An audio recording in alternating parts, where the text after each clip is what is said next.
Anyone with a love of the theatre will be aware of the Ghost Train. Oh, yes. Yes. Yes. Definitely, yes. I knew the play. It's terribly famous. No, not at all. I saw the film originally. I've seen a few amateur versions done. On research, I was quite surprised I'd never heard of it. I researched it on Wikipedia. It was so famous. I studied at a drama school. And I'll tell you truthfully, I haven't read the play. I shall deal with her later. I know, I'm so sorry.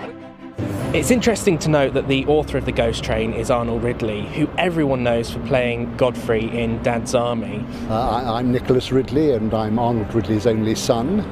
It's amazing, isn't it? And there was that little old man in Dad's Army. That's what people perhaps don't realise about actors, that you have other strings to your bow. I used to sit at the BBC Acton Hilton with his daddy, John Le Mesurier, John Laurie, and all the boys from that. It goes back a long, long, long way. He wrote it in just under 3 weeks, and he wrote it in an upper room above the shop by candlelight. Of course, it was written 80 years ago, and it's quite a testament to his ability as a writer that it's still going strong today. Ghost Train itself was translated into 17 languages. There have been 3 films of it so far. It was a sort of mixed blessings, as all early success can be, in that he felt that a lot of his later plays were actually better plays, but they never really achieved any of the success that the Ghost Train did. The Phantom Films version of The Ghost Train was recorded in December of 2009. It was a very hot and sweaty day in the studio. Well, interestingly, it's called the Oxygen Rooms, and there was no oxygen. It was just carbon dioxide and sweat.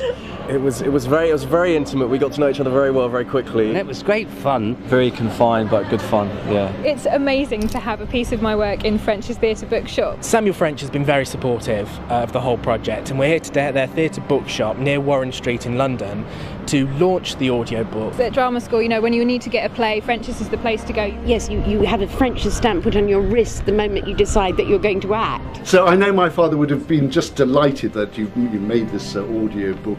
He would want me to wish you all sorts of luck with it. I'm sure it'll be a great success. Thanks very much. So it's been great to actually meet the cast and hear about how it was done, and I'm sure it's going to be a great success, and really looking forward to listening to it myself. We have a brilliant cast for The Ghost Train. Most recognisably, I think, will be Katie Manning, Jo Grant in Doctor Who from the 70s, playing Miss Bourne in the only way that she possibly could. Do you know that in spite of all these terrible happenings, I'm beginning to feel quite happy. Well, they obviously, in a few minutes that they had to cast somebody, said, who can we get that's really old and who does drunk well? We have Ian Fairburn as the station master. It never starts from churro, it never ends into some bland. If it be a natural thing, where do it come from? Where do it go? And the character has quite a lot to do in the first act. He disappears altogether in the middle and comes back blaming everybody for being nasty to him and making him involved in it all. And we have a variety of actors, some of whom I know through various other projects that we've done together. My name's Minna Pang, and I play Elise Winthrop. I'm travelling with my husband, Richard Winthrop, and we've been married a few years and perhaps hitting a bit of a rocky patch. Did you suggest a separation, or did I? I did, but... Very well then. And I'm Michael Lindsay, and I played Richard Winthrop. We were both in a temper. I beg your pardon, but I never lose my temper. Yeah, my name is Sean Connolly, and I'm playing John Sterling. I'm a doctor, ladies and gentlemen. Where is this poor chap? Let me see him. My very good friend Ian Brooker, who's in the cast, yeah, he couldn't make it today, so I'm representing the villainy in the piece. That's enough of this. Don't touch me! Go away! Damn it all! Easy, Price. Leave her to me. Lots of subterfuge going on. My name is Laura James, and I played Peggy Murdoch, who is the newlywed. My name is Luke Harrison, and I played Charles Murdoch in The Ghost Train. Bless my soul, this is my wedding night, isn't it? Yes. We don't want to hang about here long. They'll wonder what has happened at the hotel if we don't turn up. I hope they won't think that you funked it and changed your mind. What a joke! I have a line where I say, we better do something quick or these women will go mad. And we all collapsed at that one a few times, so there were a few jokes like that, yeah. There's definitely a few lines where you have a little giggle in the modern kind of context of the word, but that just makes the whole experience more fun. And it doesn't take itself too seriously anyway, even I think at the time it was writing, it's quite tongue-in-cheek, so yeah. and I managed to poke my eye out with a pencil after she'd had her first few brandies, and spent the whole of Christmas wearing a black eye patch with Diamantes on it. I will never forget the Ghost Train. You can get your copy of Arnold Ridley's The Ghost Train either from French's Theatre Bookshop or from our website www.phantomfilms.co.uk. But I'm in a devil of a mess. We all are. Haven't you tumbled to him yet? That's Detective Inspector Morrison of the Secret Service. I say! Well? Like the ghost train that he spoke of. I know what is going to happen, and it's going to happen soon. I can feel it. Train comes a screaming and a tearing through the station. Nonsense. 'Tis God's truth, I'm telling you, sir.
Good afternoon and welcome. It is absolutely lovely to see you here this afternoon. Thank you for joining us.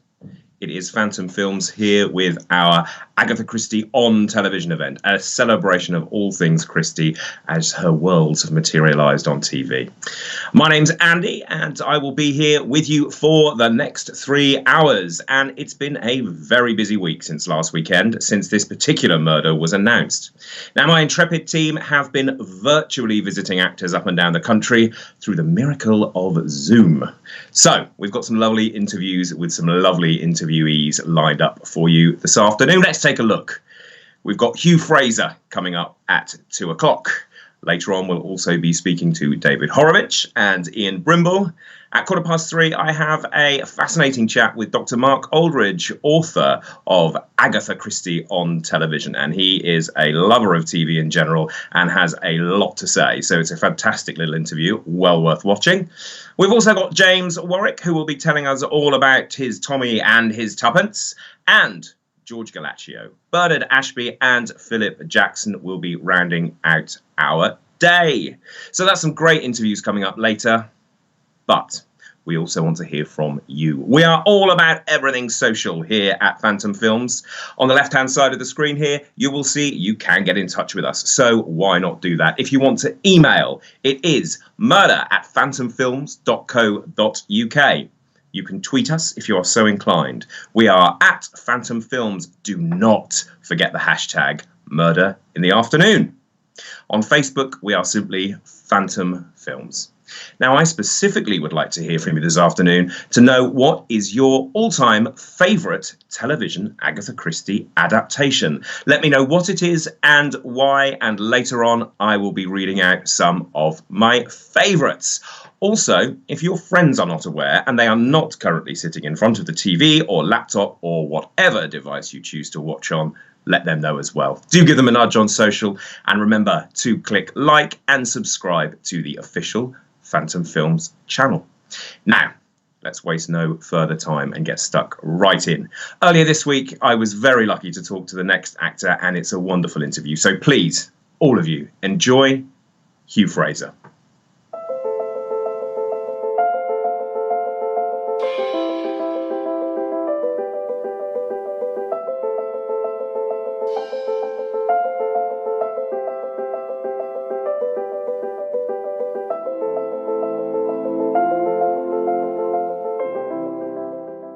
Okay, I am joined now by an actor you will all know very well indeed. In fact, he is more than an actor, a director, and most certainly an author. Hugh Fraser, it's lovely to see you, sir. How are you doing? I'm doing fine, thank you, Andy. How are you?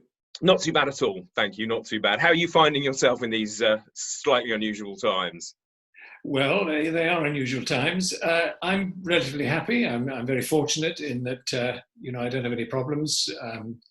In terms of being furloughed or not being able to work. I mean, I was out of work anyway when it happened, so nothing's changed on that front. No, I'm very fortunate indeed. Good, glad to hear it. Very glad to hear it. Now, I mentioned there in the run-up acting among many of your areas of expertise. So let's start there. Let's start at the very beginning, as it were. What got you into acting in the first place? How did you? What was the winding road you took yourself? Well, it started with a rank inability to do anything else, really. I was hopeless at school academically. I failed, I think it was 4 A-levels I managed to fail, which is quite an achievement. Meanwhile, I put on about 2 school plays a term, and so it seemed logical to audition for drama school, and I was lucky enough to get in. That's wonderful. So which drama school was lucky enough to have you? Well, I don't know about lucky enough, unfortunate enough perhaps. Yes, the Webber Douglas Academy of Dramatic Art, of Music and Dramatic Art it was called in fact, which subsequently, I think probably about 10, 12 years ago it sort of merged with Central. Yes, but at that time it was an independent drama school and in South Kensington. Wonderful stuff. Did you enjoy your time there? I mean, did it take you away from the more academic and into the kind of areas that you wanted to deal with? Oh, definitely. I mean, it was lovely just to be studying and doing acting all day, every day, and it was lovely. It was a great bunch of people, some of whom are still friends now. And the staff were great, and it was all in all a terrific time. That's wonderful, really. And particularly to hear that you're still in touch. I know a lot of people don't stay in touch, but that's great to hear. Really good. You mentioned, of course, the School of Drama and Music at that stage, and I know that you're a musician yourself, or you certainly were. One of the slightly more unusual facts, which I'm sure you've heard 100 times, but was new to me when I was having a read, was that you co-wrote the theme to Rainbow. Is this correct? It is correct. I mean, putting it towards it sounds slightly funny, given, it's Rainbow, it's a children's. Actually, that's a pretty iconic piece of music. It's an iconic program. So, in fact, in terms of the cultural landscape of these various things you've been involved in, it is quite a monolith in its own way. Absolutely, yes. I mean, it came about purely by chance, like everything else in my career. I was playing in a band at that time. I was doing a bit of both all the time, really. I was playing in a band, and one of the lead singer knew one of the researchers at Thames Television, and she came to a gig, in fact. And we were chatting afterwards, and she said she was developing this kids' TV show, and that they were looking for a theme tune, and would we be interested in putting something forward, and we said yes, and we got together and had a bit of a session, came up with absolutely nothing. And I went home that night thinking, I remembered a friend of mine had left a flute at my house, a folk singer, folk musician. He'd left an old wooden flute, and I'd been sort of fooling around on this, just making the odd noise. And I picked up the flute and just kind of came up with that da da da da da da da da. And I called the guitarist and said, "Hang on a second, I think I might have something." He said, "Well, I'm going to a party, but hurry up and get over here. We'll try and do something before I have to leave." So I went back to his flat, and he put the chords to it, and we had it done. And then we went to the party, and the singer was there, and as was the researcher from Thames. Oh, right, okay. So we told her, we said, yeah, we've got something which might work. And she said, fine, and gave us a call the next day and booked us into the studio. We went in and did it. We had the drummer from the Dudley Moore Trio, who was great. yes. Yeah, really, really great. And he put in that slight sort of bossa nova-y type rhythm to it. It was lovely. That is absolutely fantastic, and to those of us of a certain age, it's etched on my memory forever, and certainly until the day I die. I can absolutely state that. So well done on that. Another huge kind of cultural landmark that you've been involved in is Sharp, of course, alongside Sean Bean as the Duke of Wellington. I mean, how did that one come about in the first place? Well, again, it was, a pure happenstance. I got a call from my agent. They'd like to see you. David Troughton had played the part in the first series, in the first films. And David had contracted a really horrible gastric disease. Can't think of the name of it. It's one of these things you pick up, in the East. They were filming in the Ukraine. And a few people on the unit had got it as well. But David was really quite ill when they came to pick up the second series, and also I think he had an offer from the RSC, and I think he thought he'd prefer to stay in England, stay home with homegrown germs, and go and do a season at the RSC. So the part was free. They got me in, and I had a chat with Tom Clegg. I knew the director. I'd worked with him before on something in Italy, and so I knew Tom, and. The chat worked out well, and I think I looked a bit like there's a portrait by Lely that hangs in Number 1 London. Yes. Yeah. And I think I kind of looked a bit like that. So they put an extra bit of nose on me. And the part, and I managed to look a bit like him. So I was halfway there on that level. Well, halfway there on that, but of course, it certainly needed your skill in front of the camera to carry it off properly. Was it a job you enjoyed? Oh, very much so. Yes. I mean, it was a great. It was great to be in the Ukraine. I mean, it's extraordinary country, and Sean is great, of course, and Dara O'Malley and Jason Polkey and the cast. We all got on incredibly well. and we were away from home and having a good time at night, and in the hotel and all of that. And it was very interesting to be in basically a communist country at that time. Yeah. And a very, very different atmosphere from the home or Europe, Western Europe. So it was a very enjoyable job. And of course, we had these wonderful Russian stuntmen who were absolutely fearless. They do these stunts and just, amazing stuff. Coming forward, full gallop and all of that. And I remember one of them. He came off, and how he survived. But he'd injured his hand in the fall, and his hand swelled up to like a football. And anyone else would have gone straight off to ambulance. Absolutely right. Yeah. But he just shrugged it off. Said, no, it's all right, it's all right, it's all right. And he came in the next day, and he just carried on with this enormous hand. He sort of held it behind his back or put it under his jacket, just carried on doing the job. Good grief. Good grief. Yes, no, I would have certainly gone to the hospital for that one. Good Lord. You mentioned David Troughton and the RSC, and I know that that Shakespeare is something that's been sort of important and at times central in your life. Am I right in thinking you've been involved with RADA along those lines? Yes, indeed. I've done a bit of directing at RADA. Yes, for a while, quite a while ago now. But yes, I did. I enjoyed that very much indeed. It's great. I was going to say, is it musician, actor, director? Is there anything that kind of takes your fancy out of those more than the other, or are they such different disciplines that it doesn't matter? I think the main one's been acting, really. I enjoy playing music a lot. I'm not with a band at the moment, but I was until a couple of years ago. But I would say I'm an actor, basically. Yeah. Well, absolutely, as would I, as would anyone, and certainly our audience this afternoon, who are, of course, very interested indeed in the Poirot adaptations, which you were involved with basically from day one. So certainly episode 1. How did it all come about? What was that first approach from your agent? Well, like every other job, really, the phone rang. They'd like to see you about Captain Hastings in Poirot. There's the appointment. There's the time and the place, and you turn up and you have a chat. And the chat went well. I knew one of the directors. I'd worked with him before.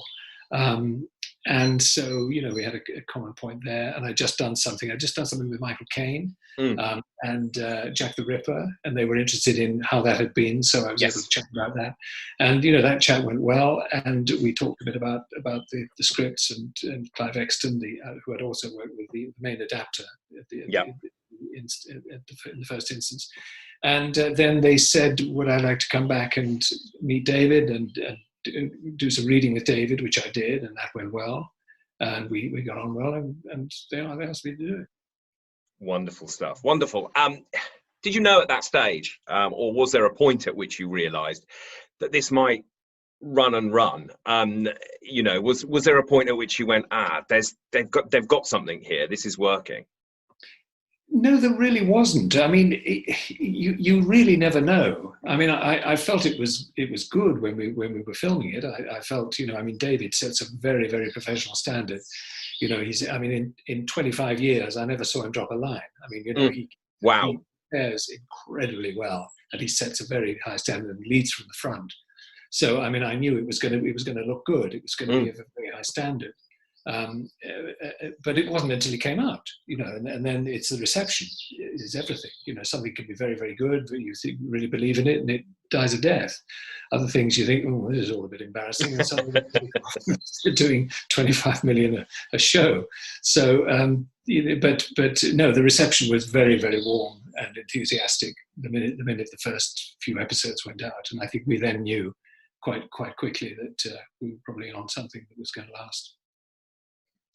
Could you ever have imagined that you would be filming the finale in 2013? I mean, that's quite an achievement. It's just to live that long. No, that was completely unimaginable. I mean, I did have big gaps because there was a change of producer when it went to ITV Studios about sort of 2/3 of the way through the 25 years, in which they started to do books with only the original characters. And prior to that, the producer Brian Eastman had put myself, Inspector Japp, and Miss Lemon in books that we weren't in.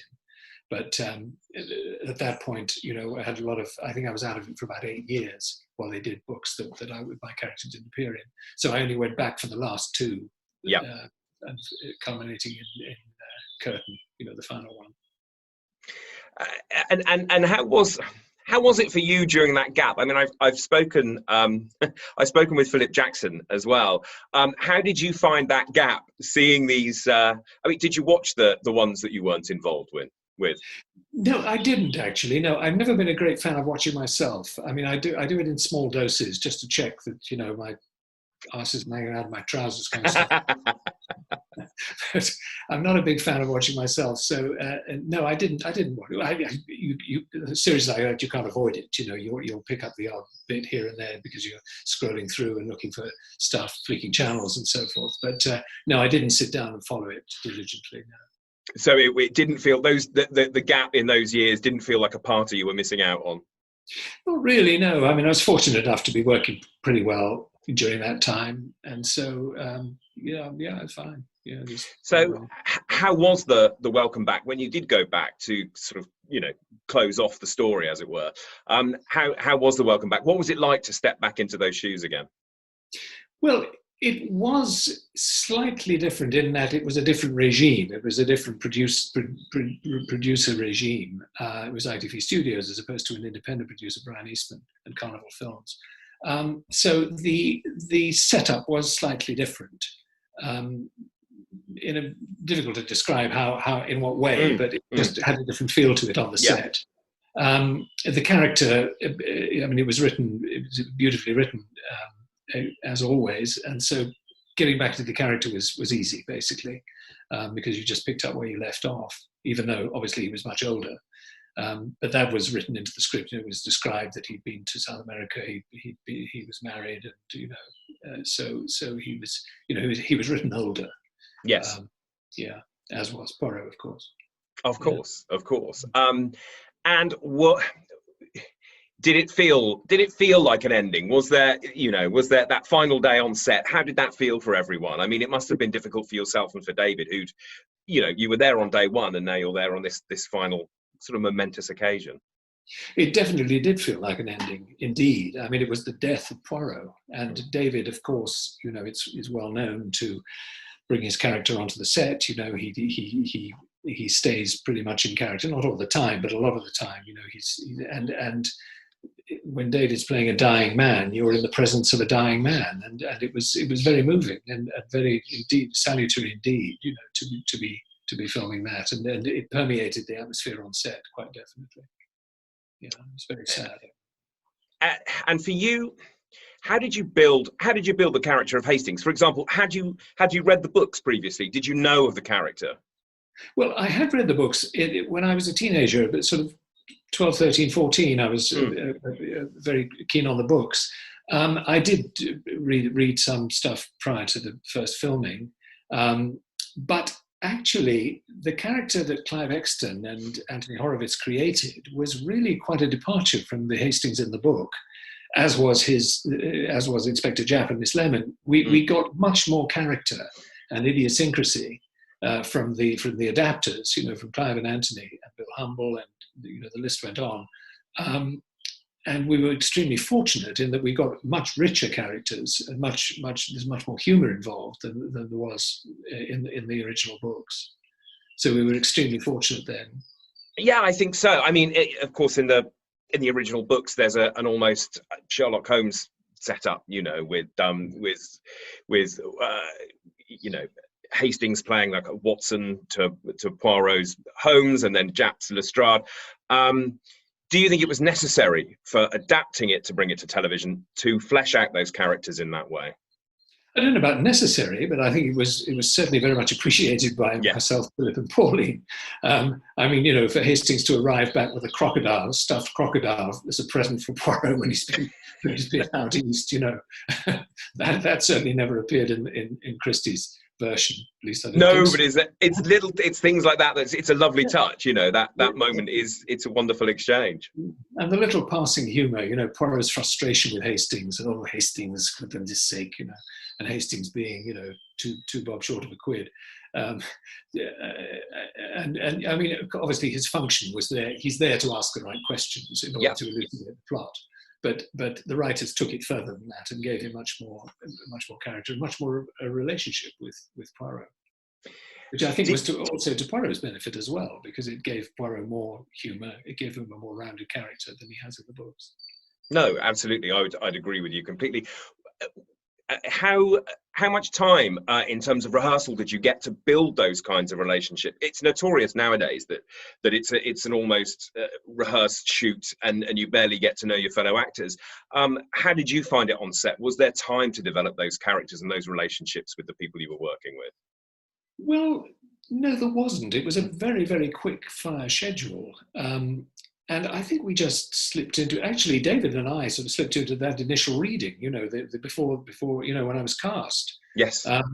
And really, we never talked about the relationship. We never did any improvising or any sort of preparatory rehearsals. We just rehearsed the scenes, you know, on set and shot them. And it just kind of organically grew. I think it came very naturally to us, actually, the relationship. All of them, you know, Philip and Pauline as well. It just happened pretty spontaneously. Again, it's all about the script. You know, you can only do what you've got written on the page, and we were extremely lucky that Clive is a brilliant writer, and I think his take on the whole thing was just, you know, really did us all a favour. Absolutely right. I couldn't agree more. I think I've said it before with other people. A book is a book. Television is television. You may be setting out to tell the same story, but you have very different ways of being able to tell that story in those two different media, and that's as it should be, I think, for what it's worth. I agree. Talking of those two differences, books and television, you've read a lot of the audiobooks yourself. You've performed those. How do you find that? Is it a very different discipline to acting on screen? Oh, completely different. Yes, I mean that's where I really came to appreciate Christie. Because, you know, when you're doing an audiobook, you have to prepare it, you have to read it a couple of times. I would make a list of the characters, and sometimes there'd be 30, 40 characters in a book, and they weren't long books mostly. They were, you know, 200, 220 pages. And the depth of characterization that she managed to create with almost no description. I mean, it was just the economy of the writing is extraordinary. And so I really came to appreciate her talent. Not only the plotting, which she's obviously famous for, you know, world famous for the plotting, of course, but also the deftly drawn characters, you know, the purple-faced major holding forth in the drawing room about, you know, and the little maid, the adenoidal maid opening the door and showing you into the living room. All these characters would have a really rounded presence in those books. And I think she's funnily enough, I was reading recently, she was criticised for being rather thin on character. I think quite the opposite. I think her characters really, apart from the plots, which obviously are brilliant, the characters actually make her books. Like you say, one can do that with 1,000 words, but also it's an incredible skill to be able to do it with just those few words to give the nod in the right direction, so you know what that character is. Is there enough in there for you when you're doing an audiobook to know who it is you're reading? Where do you get all the different voices from? How do you even begin to approach that? I mean, you said you made a list of all these characters. Mm-hmm. Well, again, it's all in the writing. You know, I mean, Ariadne Oliver, you know, is the classic example. It's one of her broadest characters. And I mean, everything Ariadne Oliver says, oh, no, you're off. You've just got to read the lines and you're there. Similarly, with some depressed sort of moronic servant who's, you know what I mean? It's all there. It's like reading a script. You know, it leaps off the page to you. Of course, and that's wonderful if you can do that. It's moving on, because I think it's really important that we touch on this, actually, in that you have become an author yourself. Also, in the world of crime fiction, 4 books that you've written there. Do you want to just, for those readers and viewers who may not know, do you want to give us a bit of a background to the books that you have written? Well, yeah, they're about as far from the sophisticated world of Agatha Christie as you can get. My central character, whose name is Rena Walker, is a female contract killer who was born into poverty and criminality in Notting Hill in the 50s. Her father was a villain and got killed. She's brought up by her drunken mother. She's looking after her younger brother and sister, and she gets sexually abused by another criminal. And when he starts on her younger sister, her 9-year-old sister, she kills him. And she is then over her head in a world of criminality and revenge and so forth. And her life just sort of develops in that way. And it's set in the 50s. She's born in the 40s. It's set in the mid 50s, early 60s and mid 60s as she grows up through the 4 books. It's great. I mean, it's a great setup. What sort of set you down the path of writing? Was it one day a sudden flash, or was it something you'd wanted to do for quite some time? Well, yeah, I've written plays in the past, and they've sort of almost been done and things. So yeah. I've always had an interest in writing. I think the Rena Walker books, really, I've always been a great fan and collector indeed of the photographs of Bert Hardy and Roger Main. Oh yes. Yeah, photographed in the 40s and 50s, London, the mean streets of London, basically. Absolutely beautiful, some of those. Yes, particularly Roger Main, the streets of Notting Hill. You know, when it was the tenements, you know, prior to the high rises and all of that. I've always loved those photographs and that world that they evince. And also when I was at drama school, when I was at the Webber Douglas in the early 60s, I lived in that area before pre-gentrification, pre the movie, when it was still very, very poor, and I was aware of the criminality and the awful racism going on around that time. Yeah. And so it was an atmosphere that I knew from experience. I mean, purely peripherally, obviously. Of course. But, and you know, some of those kids in those Roger Main photographs, particularly, you know, the teenagers, the teddy boys and the teddy girls in the streets. That was the kind of where I got Rena from, really. I mean, some of those photographs are like almost like a novel in themselves. You know, there's so much you can be inspired by in those. Absolutely. At what point did you think, oh, this might be a series of books? Was there a point where you thought, actually, there's more life in this character? Yes, well, I wrote the first one, and I was fortunate enough to get a publisher, and he was keen, and you know, it did reasonably well. So I wrote another one, and then another one, and another one, and yeah, I think 4. I stopped it at 4 because I felt, you know, that she'd done quite a lot of different things, and I felt we should leave it at that, really. Did writing make you sort of consider the work of Agatha Christie in a different way? Well, it only increased my respect, quite honestly. I mean, her output was something like 70-something books, I think, 70, maybe 80 books. I mean, vast. And I mean, knowing how much effort and discipline it takes to write one book. Yes. You know, I mean, I can only admire her enormously for her output. She must have been, her self-discipline must have been extraordinary. Yeah. I think you're absolutely right. And on that note, we have come to the end of our time chatting together, but it's been absolutely wonderful. I know that if people do want to go and buy those books, and I thoroughly recommend that they do, they are available. So go and take a look, have a good browse, and treat yourself to 1, 2, or maybe all 4. In the meantime, Hugh, it's been an absolute pleasure. Thank you very much for your time, and we will chat again soon. Thank you. Thank you, Andy. Take care. Cheers. And you. Bye-bye.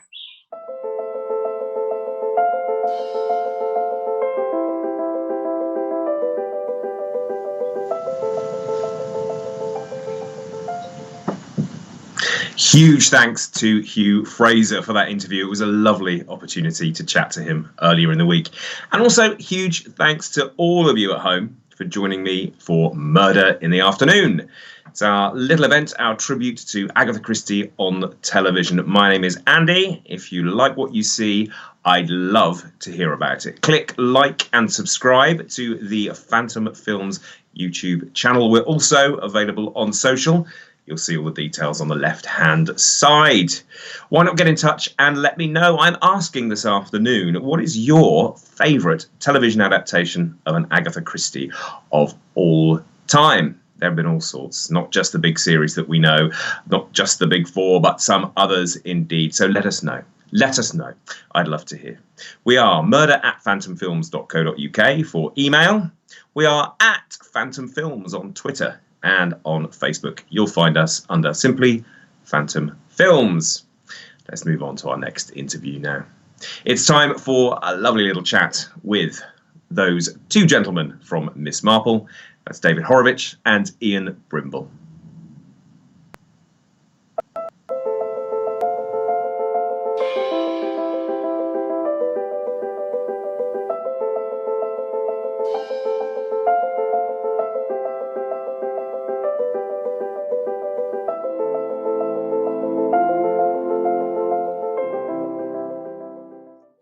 It's my very great pleasure to welcome David Horovitch and Ian Brimble, better known from the Miss Marple series as Inspector Slack and Sergeant Lake. Hello. Hello. Going back to the original 1984 Body in the Library, can you remember how you got the part? I can. I was thinking about that this morning. One doesn't forget these things. It was, I had worked with both Guy Slater, the producer, and I'd worked with Sylvia Narutana, who was directing it. And I'd heard that they were doing Miss Marple with Joan Hickson, and I thought, well, I'll ring Guy and just see if there might be anything in it for me. And I phoned him, and I wasn't at home. I seem to remember I must be around at a friend's house or something. And he said, no mobile phones in those days. And he said, are you ringing about the job? And I said, well, I'm ringing about a job. I'm hoping there might be something in the Miss Marple. He said, oh, I've already offered something to you. And your agent hasn't spoken to you yet. And he said, I think you'll probably find a script waiting for you when you get home. And I got home, and there was the script. And it was, I just got the job, one of the easiest jobs I've ever got. It just came through the post. And I was absolutely thrilled. I thought it was a fantastic part, a wonderful project, and a great sort of summer. It was a summer job, something. And I had no idea. I don't know whether Ian felt this or not, but I had no idea that it was going to go on. I thought it was a one-off. I thought it was just that. Okay. Anyway. Well, David, a very similar lesson to me. I was introduced to Silvio, who I didn't know, although I knew Guy Hamilton quite well. And he said, right, Guy, how tall is David? And Guy said, well, it's about my height. So he stood me up there, and I was about 2 inches taller than Guy. And he said, right, good. Now, the part you're going to do is Sergeant Lake. And I got to spend all morning believing that a very interesting person has come when the job has already gone. So in other words, if you're an actor and you go do your best and the director says, yeah, right, that's because the job boss is already gone.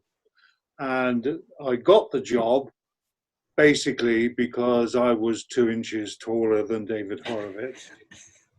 So I could stand on the twosome and manage to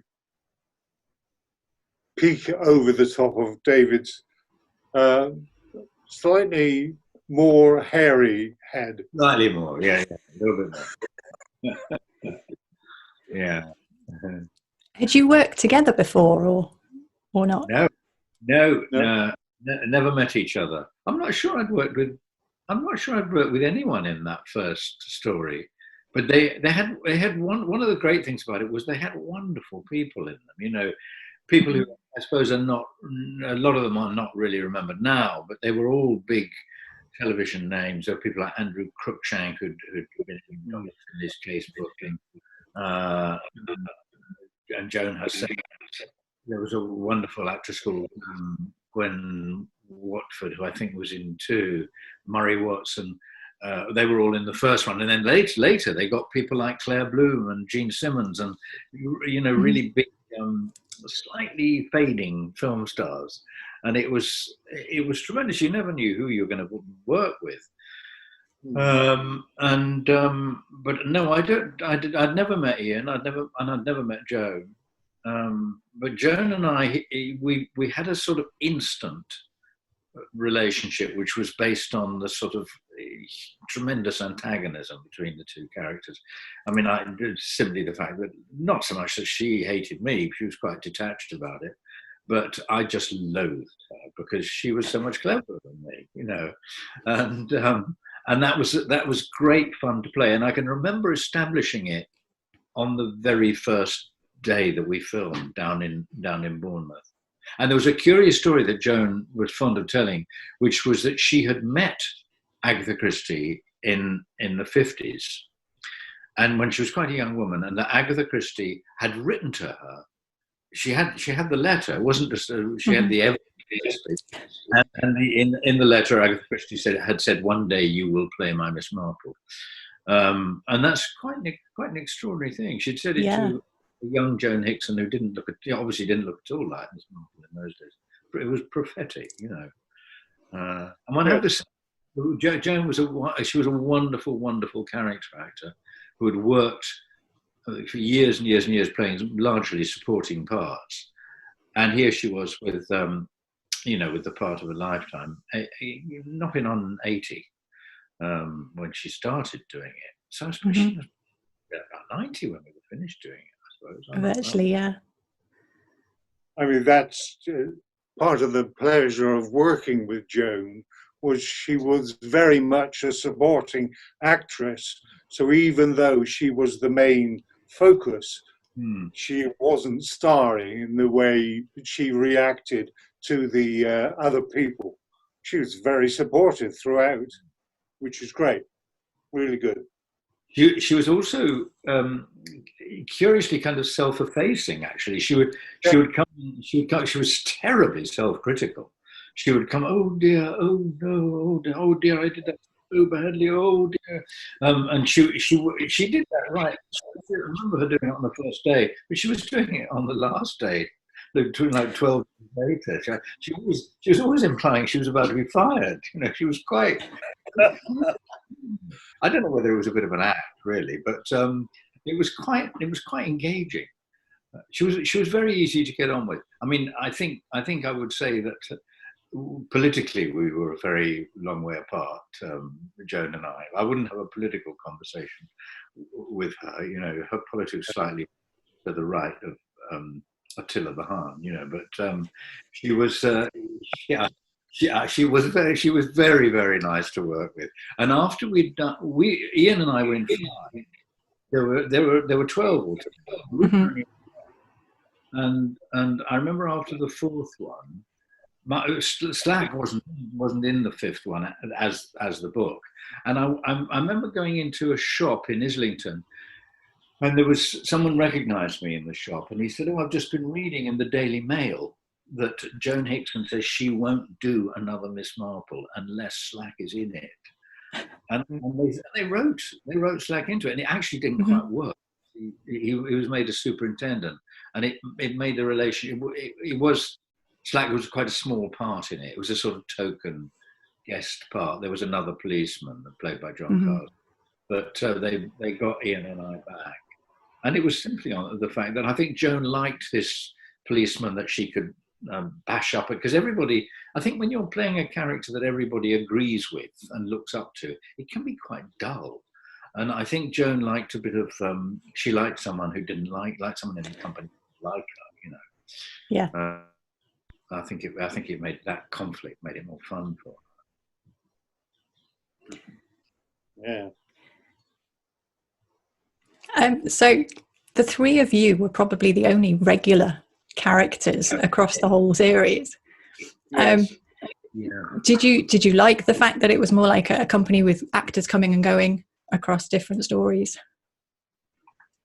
Well, it's a you say. very different age, of course. When we were making television, I recall when the last film came about, they decided that since Joan was so old, they'll have an extra week's for filming. Now, that would never happen these days. It's always going to be quicker, lots and lots quicker, not longer. And also, of course, as David has mentioned, there were loads and loads of senior actors. I mean, Andrew Cruikshank was the old doctor in Dr. Finlay's casebook, which was black and white television. So Lord knows how old he really was when he appeared in Buddy in the Library. So it was very relaxing and very gentle. Yeah. Not any problems with speed at all, which is great. And I felt more and more relaxed in the part, because you've got to remember when Body in the Library actually happened, I was, I think, 34 or 35. So I was a very young actor, and then later on, obviously, more and more mature.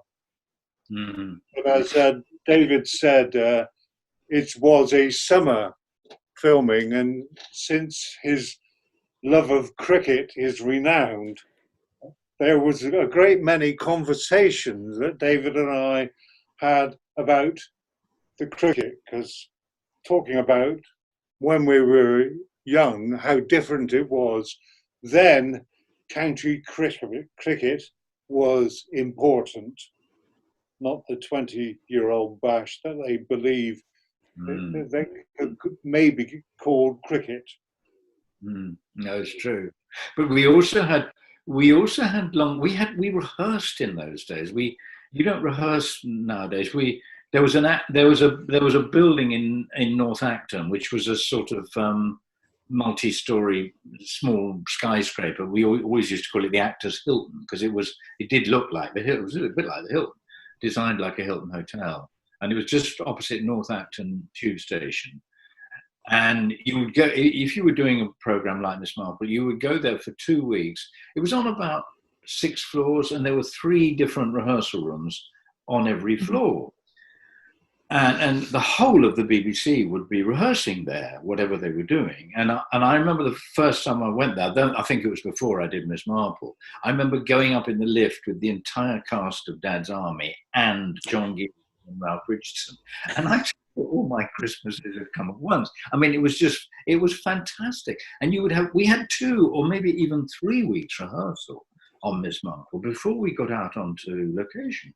So you were prepared in a way. So for one thing, you would meet the other actors and work with them, and probably drink with them in the pub at lunchtime, which is something we don't do nowadays at all. You know, but in those days, you quite happily have a couple of pints at lunchtime in the pub and then go back to work just ever so slightly pissed in the afternoon.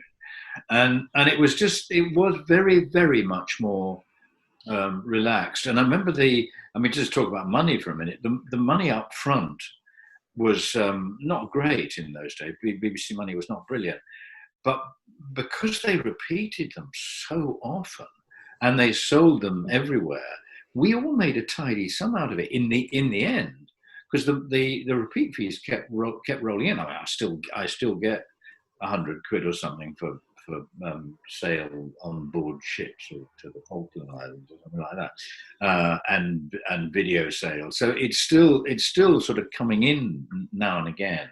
I don't watch it at all. I don't think I've watched. I did watch about 8 or 9 years ago. I was probably very out of work or something, and I put it in to reassure me that I once could act, you know. And I wasn't sure I could. It was funny. It was sort of terribly, terribly slow and slightly disappointing. But the production values were very high. But it did seem to belong to its period somehow, and I was a bit sad about that. I felt, yeah, its day has gone in a way. It is a kind of classic, and it's the kind of thing that turn up on Talking Pictures, you know, on that channel, channel 81. Of course, the thing about the time we were filming, it was a different generation of the Christie family, and at that particular time, the Christie family was very particular about the specific plot and how we needed to show it. Later on, the next generation of the Christie family weren't bothered about it, so long as they got the money, basically. So they were able to adapt the Agatha Christie a lot more than we did, rather. Yeah. They were very sedate, really, weren't they? There was no swearing and no sex, and they did have a real charm and things like the. I mean, if I hear the theme music now, it makes me tremendously nostalgic, you know. And the theme music was wonderful too. I think. I mean, I think there's something very reassuring about it, in spite of the body count. You know, it was, and it's in a way, it's the kind of television during lockdown that I've been watching more and more of. I don't want to watch things that. I've been watching things like Antiques Roadshow and White House going fishing, because I just don't want to be. I'll find these times so anxious. I don't want to be made more anxious. I don't want cutting edge television at all. And I think Miss Marple actually would if I can't bear watching myself, but I think Miss Marple would suit me right down to the ground now. I think there's a sort of need for it to feel nostalgic and feel that times were once a lot better. Although actually I don't think they were. I don't think times were ever all that good, you know. David, you've definitely been promoted to head of BBC. But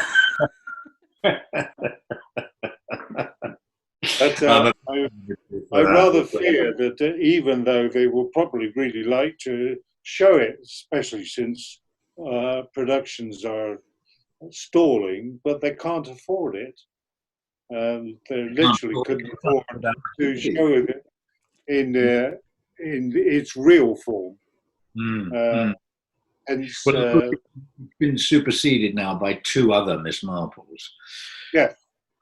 And I fear that people probably don't really remember it unless they were of that generation. It's certainly the thing that I'm remembered for most. I mean, people, you know, when they say to me rather slightingly, "Weren't you once an actor?" which is not strictly true. I am still an actor.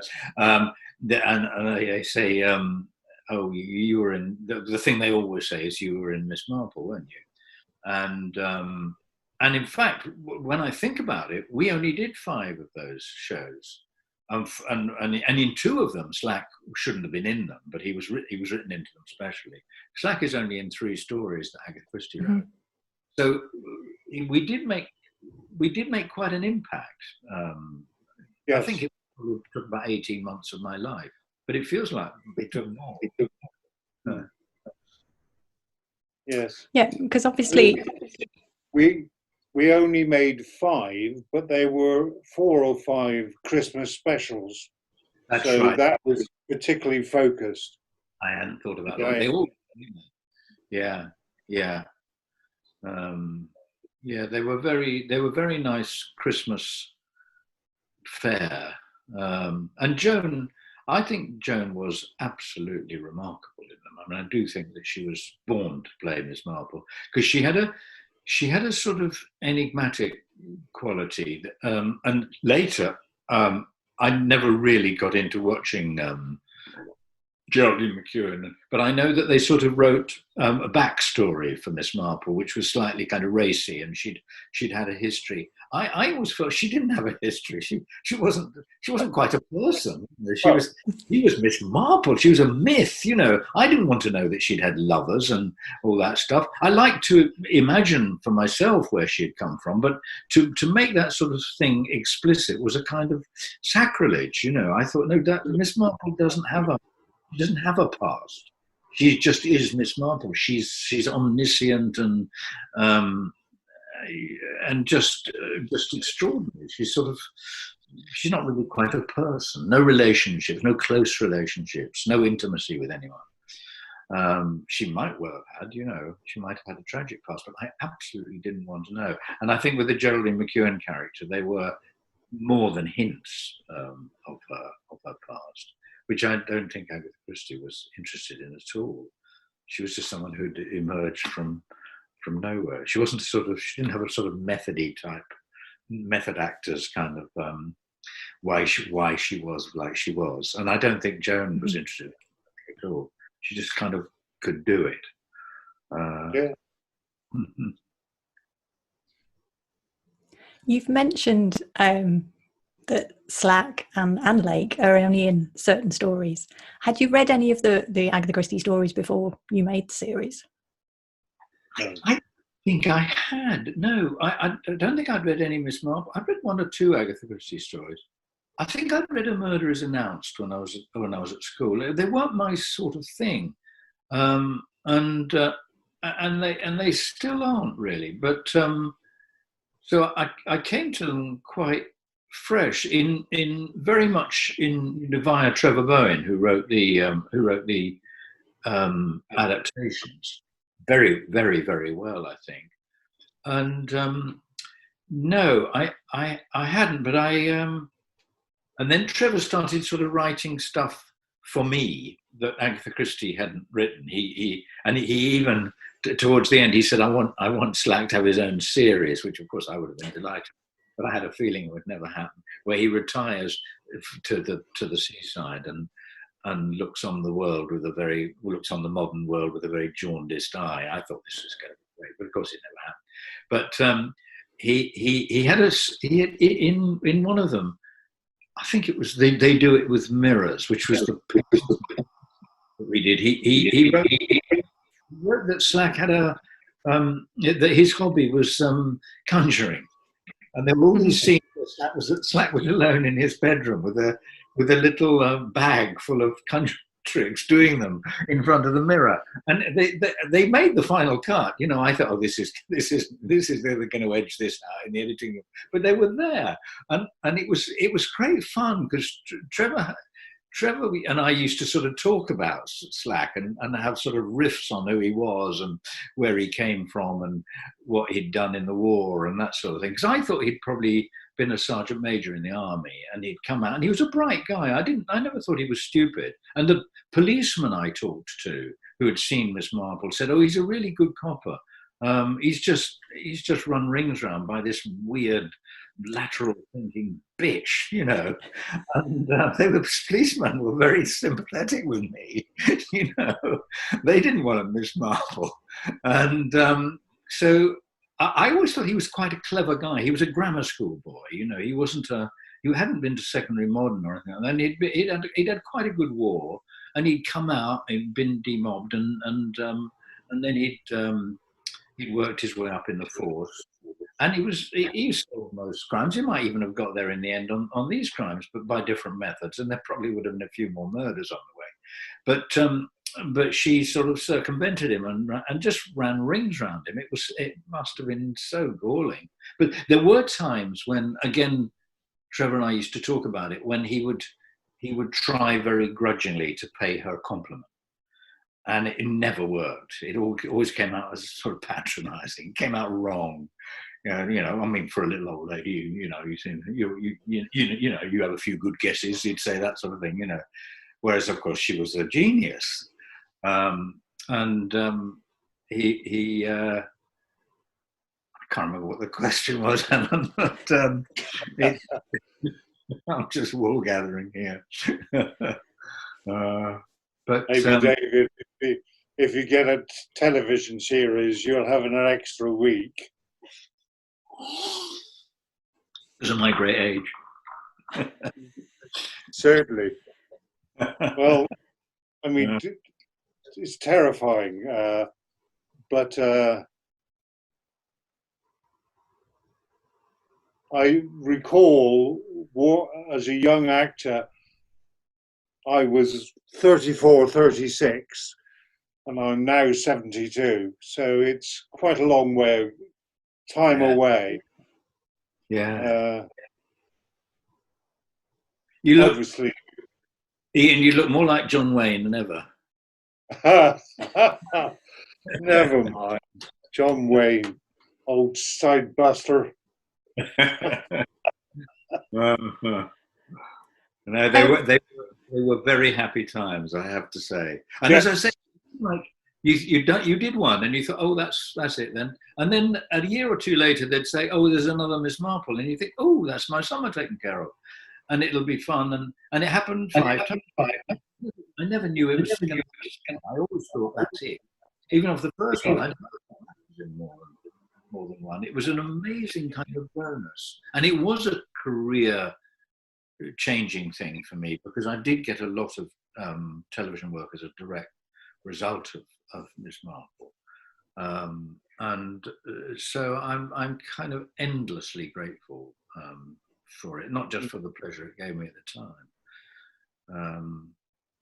It was a. I think Agatha Christie was sometimes slightly dodgy on plot, but she had a wonderful capacity to create fascinating characters. Absolutely did, yeah. I think she's underestimated in that way, I think, sometimes. Yes. Think of a lot of the characters in those. Think of the character that Murray Watson played in Body in the Library. It was a wonderful character. He was a bit like Lord Emsworth in the P.G. Wodehouse thing. He had a pig, didn't he? And he used, when he was feeling pissed off, he used to go and commune with his pig. And there were wonderful, wonderful characters like that in all of them. I think she's sort of underestimated in that way.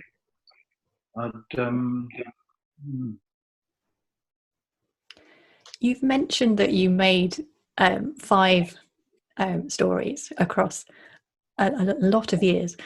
Did you find it easy to come back to the parts after a break of several years? I think I did. It was always a pleasure to come back to it, and I always thought there's, in a way, that there was not much you could do to develop it. You knew that what worked was this friction between her and him, and that Trevor could try and play little riffs on that, like Slack trying to pay her a compliment and failing. But the whole thing depended on that conflict being the same, and sort of repeating and trying to find new ways of doing that. And subtleties within that. The only one I didn't really enjoy doing the last one, actually, and it was because the character was rather shoehorned into it. And John Castle, I can't remember the name, Craddock, I think was his policeman. Mm-hmm. He was in 2, I think. And I think I was in, I'm just remembering this, I think I was in one that he should have been in but wasn't available to do. He was doing another job. And so I was the beneficiary of that, and Ian was the beneficiary of it as well, because they wrote Slack. But that worked okay. I think that was Murder at the Vicarage, which I think may be my favourite one. But then the very last one, which had Claire Bloom in it, I didn't enjoy much because I didn't have all that much to do in it, and it felt contrived. I felt as though I shouldn't really be there. That was the one that Joan said, I'm not doing one unless... Trevor Bowen made absolutely sure that everybody, that they were acting in the earlier parts of the films were in it. So it was rather contrived. Yeah. But of course, when you talk about progression, Lake has gone from the rather gauche DC to an inspector, so he has some authority. Yeah. So it's a gradual development for him. Yeah. And I recall going in with all boots flying, because I thought, well, without David, there's no nasty copper. So Lake, you better be nastier.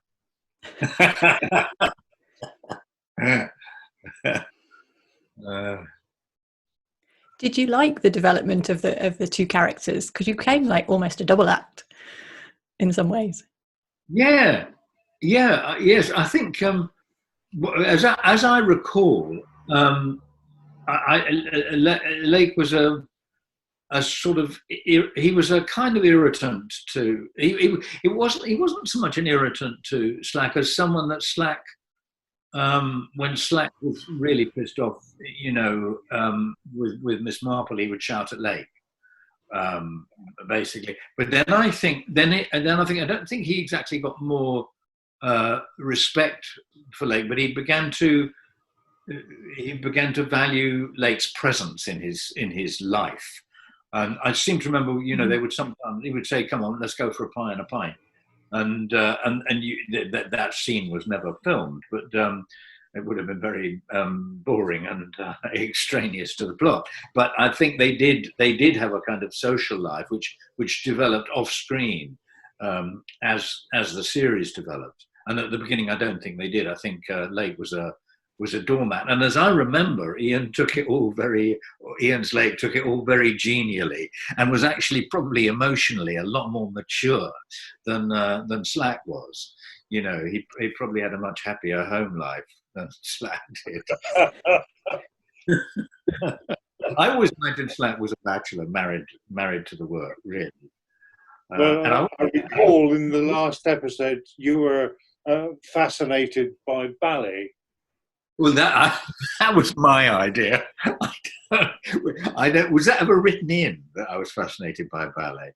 I quite like the idea that he was fascinated. I used to talk about it, but I don't know whether Trevor ever wrote anything about it. I just thought I wanted him to have something about him that was not obviously butch. That there was something about him that was surprising, and that people would say, "Do you know he likes the ballet?" Make of it what you will. But I don't know that Trevor ever did anything about that. Perhaps he did in the last episode. I don't know. I had that kind of feeling that he did. He sort of stood a surprise. But as you can see, both the pleasure of playing both Slack and Lake is that we were allowed to develop it a little bit because we were regulars, basically. I mean, it's such a huge pleasure to have been in 5 films or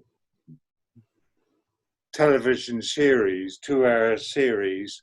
I mean, definitely by the end, David and I could just talk with one another because we had such an understanding. And so many times as an actor, you get to know the actor and then you're gone. Whereas with Miss Marple, we went again and again. And having said that, it's not like EastEnders where you're doing the same person every week. It's just the special, so it's short enough to not be rather dull, but also repetitive enough for the progression of the character. Yeah, it was always it was always a bit of a treat. I always just felt it was. And we went to lovely locations, and it was always it's one of those things one remembers. It was always nice weather. Of course it wasn't, but it was always summer, and it always seemed very pleasant. We were either in somewhere like Bournemouth or Netherwallop, which stood in for St Mary Mead. And I remember I didn't stay in the unit hotel. I used to hire a little cottage or something, and my kids would come and stay, because more often than not it was done in the summer holidays or something like that. And it was quite a sort of idyllic job, wasn't it, Ian? I mean, it was something that you mentioned Netherwallops. We filmed in a lot of wallops, Nether Wallop, one other wallop, I've forgotten its name. But we certainly, walloping, enjoyed the wallops. It was such a great time and great walking holiday as well. That's right, we did a lot of walking, didn't we? Yes.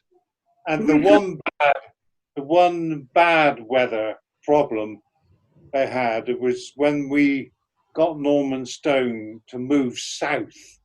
So we came to the Derbyshire Hills, or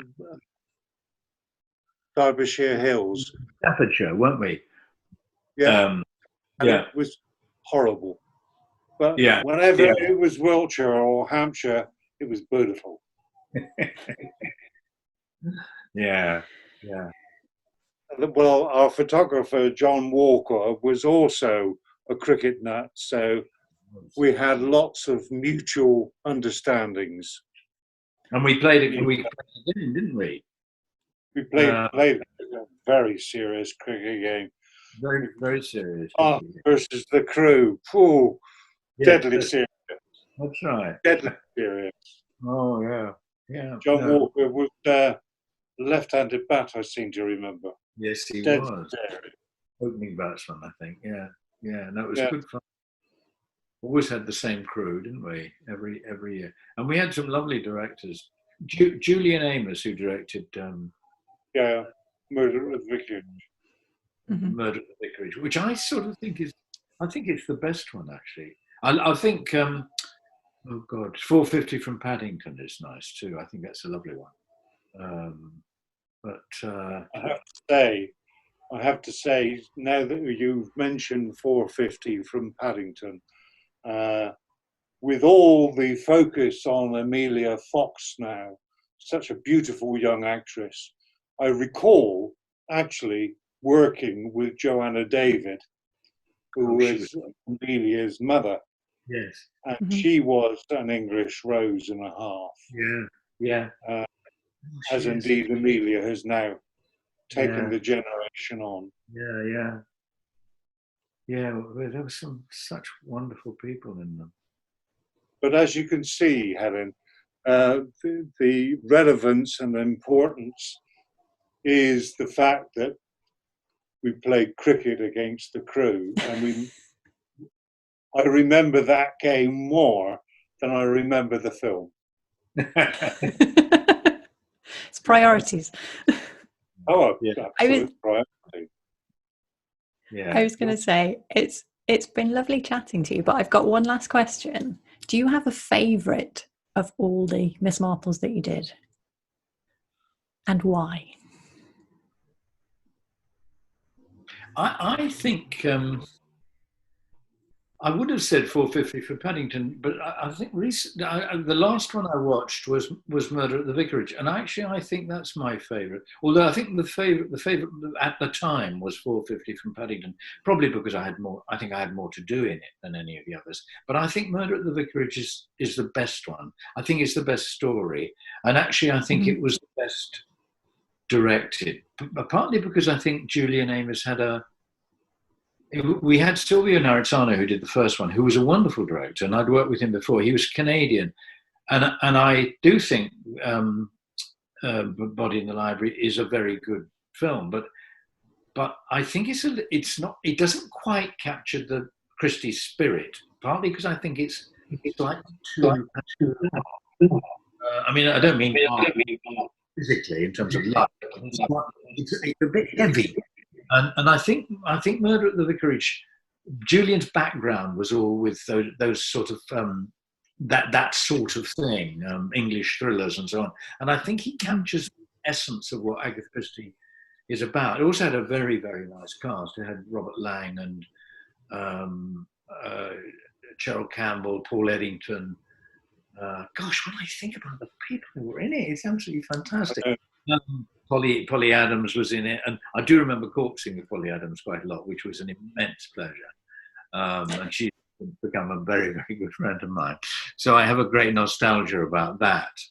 And Jimmy Hazeldine, who's no longer with us. I mean, a lot of them are no longer with us, obviously. But I think that's the one that gave me most pleasure. The very last one didn't give me a great deal of pleasure, as I say, but that was because I was kind of grafted onto it, I think. But I think Murder at the Vicarage is my favourite. What about you, Ian? Do you have a favourite?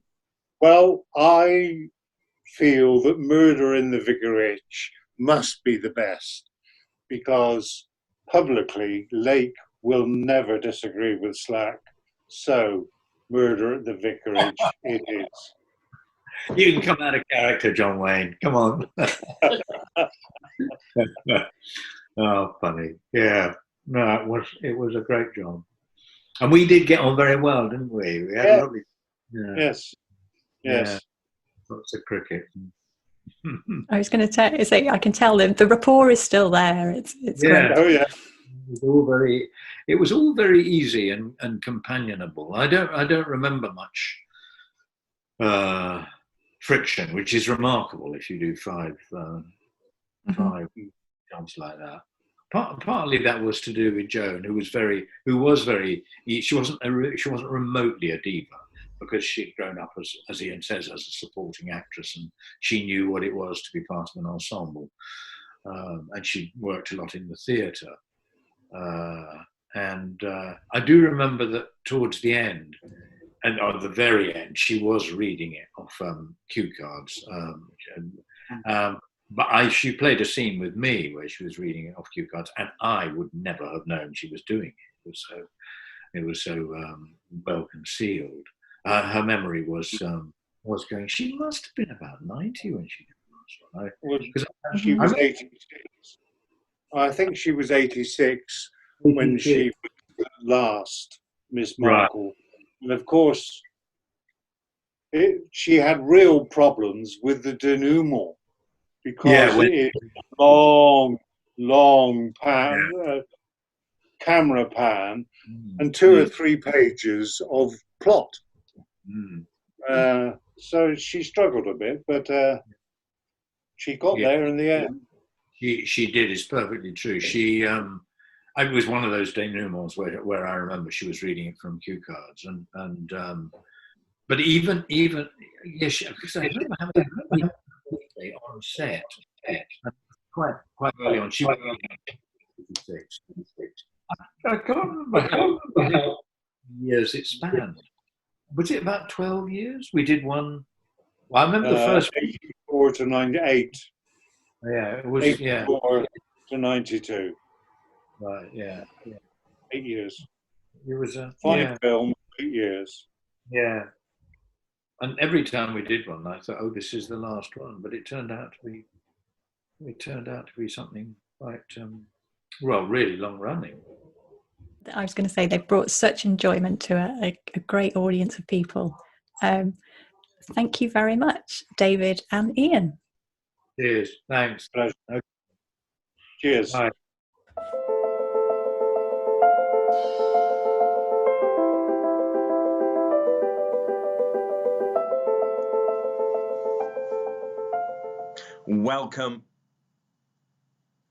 Welcome back, and still to come this afternoon, I will be speaking to Mark Aldridge, author of Agatha Christie on Television. As I said earlier, we've got an interview with Tommy Beresford himself, Mr. James Warwick, we'll be speaking to George Gallaccio and Bernard Ashby, and we'll be hearing from Chief Inspector Japp himself, Philip Jackson. Now, all afternoon, I have been asking for your feedback, and I've been wanting to know what your favourite Marple adaptation of all time is. Got Joan Hickson on the brain here. Your favourite Agatha Christie adaptation of all time. We've had plenty of feedback. I'm going to give you a few now. It's been really good to hear from you, so thank you, and do keep the comments coming. Details are all on the left-hand side. We heard from Brigitte. Hello there, good old friend of Phantom. Now, her favourite adaptation has to be Poirot's Wasp's Nest. Sounds painful. She says she almost wanted Michael Turner to get away with murder, despite Suchet/Poirot's brilliance. This is not a spoiler-free zone, I have to say, simply because they've been out a while, and if you don't know, you should probably go and watch them. So this, for her, was such a moving story of love, betrayal, and possessiveness. Scott Wallace Baker, and now his favourite, as quite a few of you have said, is A Murder is Announced with Joan Hickson. It is so close to the book, and he absolutely adores that book, as do I. The characters are fantastic, and the plot is so clever.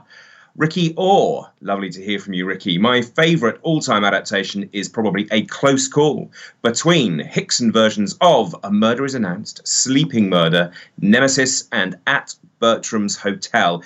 He says he just cannot choose. Shan, hello there, another friend of Phantom. Whilst I love most, she says, my favourite adaptation is the Mrs. McGinty's Dead episode of Poirot, featuring her best one-book character, Maureen Summerhays. James Jones says he loves all Hickson's Marples, but picking a Joan Hickson favourite is like asking to pick who is your favourite child. They all have great merit. It's a very good point. Can't disagree. Jixter, he says, my favourite Poirot adaptation is Halloween Party. It's so dark and full of foreboding. He says his favourite Miss Marple is Sleeping Murder, which has a fantastic cast, and he loves little details like remembering the wallpaper and where the door was. So for now, that's a roundup of your favourites. I'll come back and there'll be a few more later. And generally in feedback, it's been wonderful to hear from you. Luke Durnell, watching Murder in the Afternoon with Hugh Fraser. Loving this from Phantom Films. A great afternoon of Agatha Christie to look forward to today. Indeed, there is plenty more still to come. Tina Hodgkinson, thank you for getting in touch. Lovely to hear from you. Such a joy to see the lovely Hugh Fraser talking Agatha Christie on Murder in the Afternoon. And again, Brigitte, she can't believe her luck. First, Phantom Films, she got to speak to David Troughton earlier in the year before lockdown. Very happy with that, she was. And now an interview with David Horovitch, another favourite. She says she's seen him in Shakespeare, Calderon, Schiller, Harwood Lee, and she loves the understatement of his slack. That's hashtag Murder in the Afternoon, of course, and apparently we have made her day. It's all our pleasure, Brigitte. One last comment before we move on is from Gary Kay. He says he's got tea, scones and jam on standby, as he is really enjoying this afternoon's Murder in the Afternoon event. He says it's lovely to hear about the filming of Joan Hickson's Miss Marple series. He has a particular fondness for that programme, as do I. And as you've got scones, jam and tea, I have to lay my cards on the table. I thought, it's gone 3 o'clock. Surely it's got to be time for a quick sherry. Now, admittedly, Miss Marple probably wasn't drinking it from an Esso Garage free glass giveaway from 1984, but we can't have everything. Now, listen, while I enjoy this, there's something excellent for you to enjoy now. The wonderful, wonderful author extraordinaire, Dr. Mark Aldridge. Enjoy.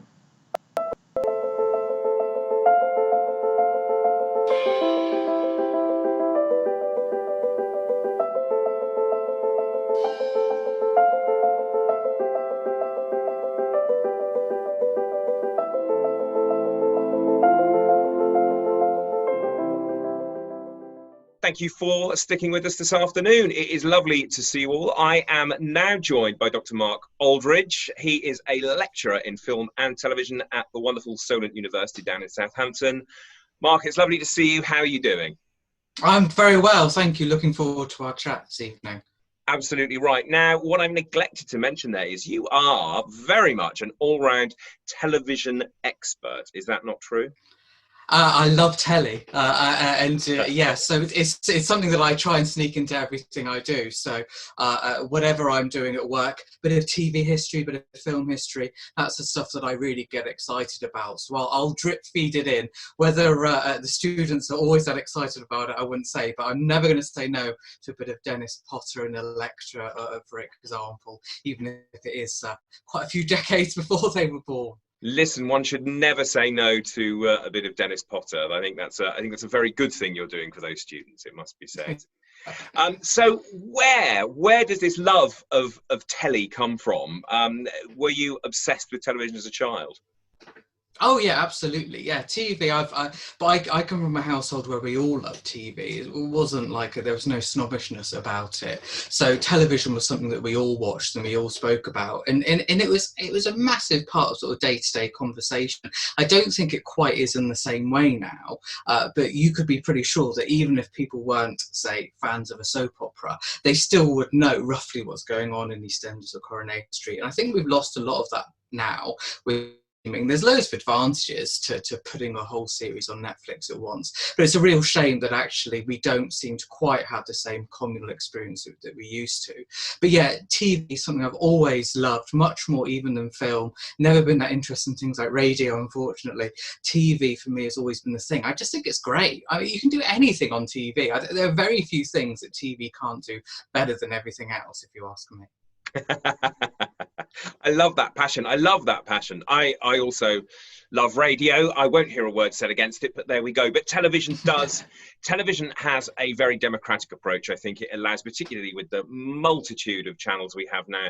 No, we know that all of it can't be good quality all the time, but it does allow people the chance to access it all together. Yeah. And again, I think those communal experiences are coming from things like Netflix and stuff like that now. Interestingly, you mentioned soaps. You did mention soaps there. And I've seen a couple of people this week commenting on the reduction in numbers of episodes of EastEnders. And they say they are enjoying it more twice a week rather than however many times it's on a week. Do you think that television as a whole is more of a throwaway commodity now than it was previously?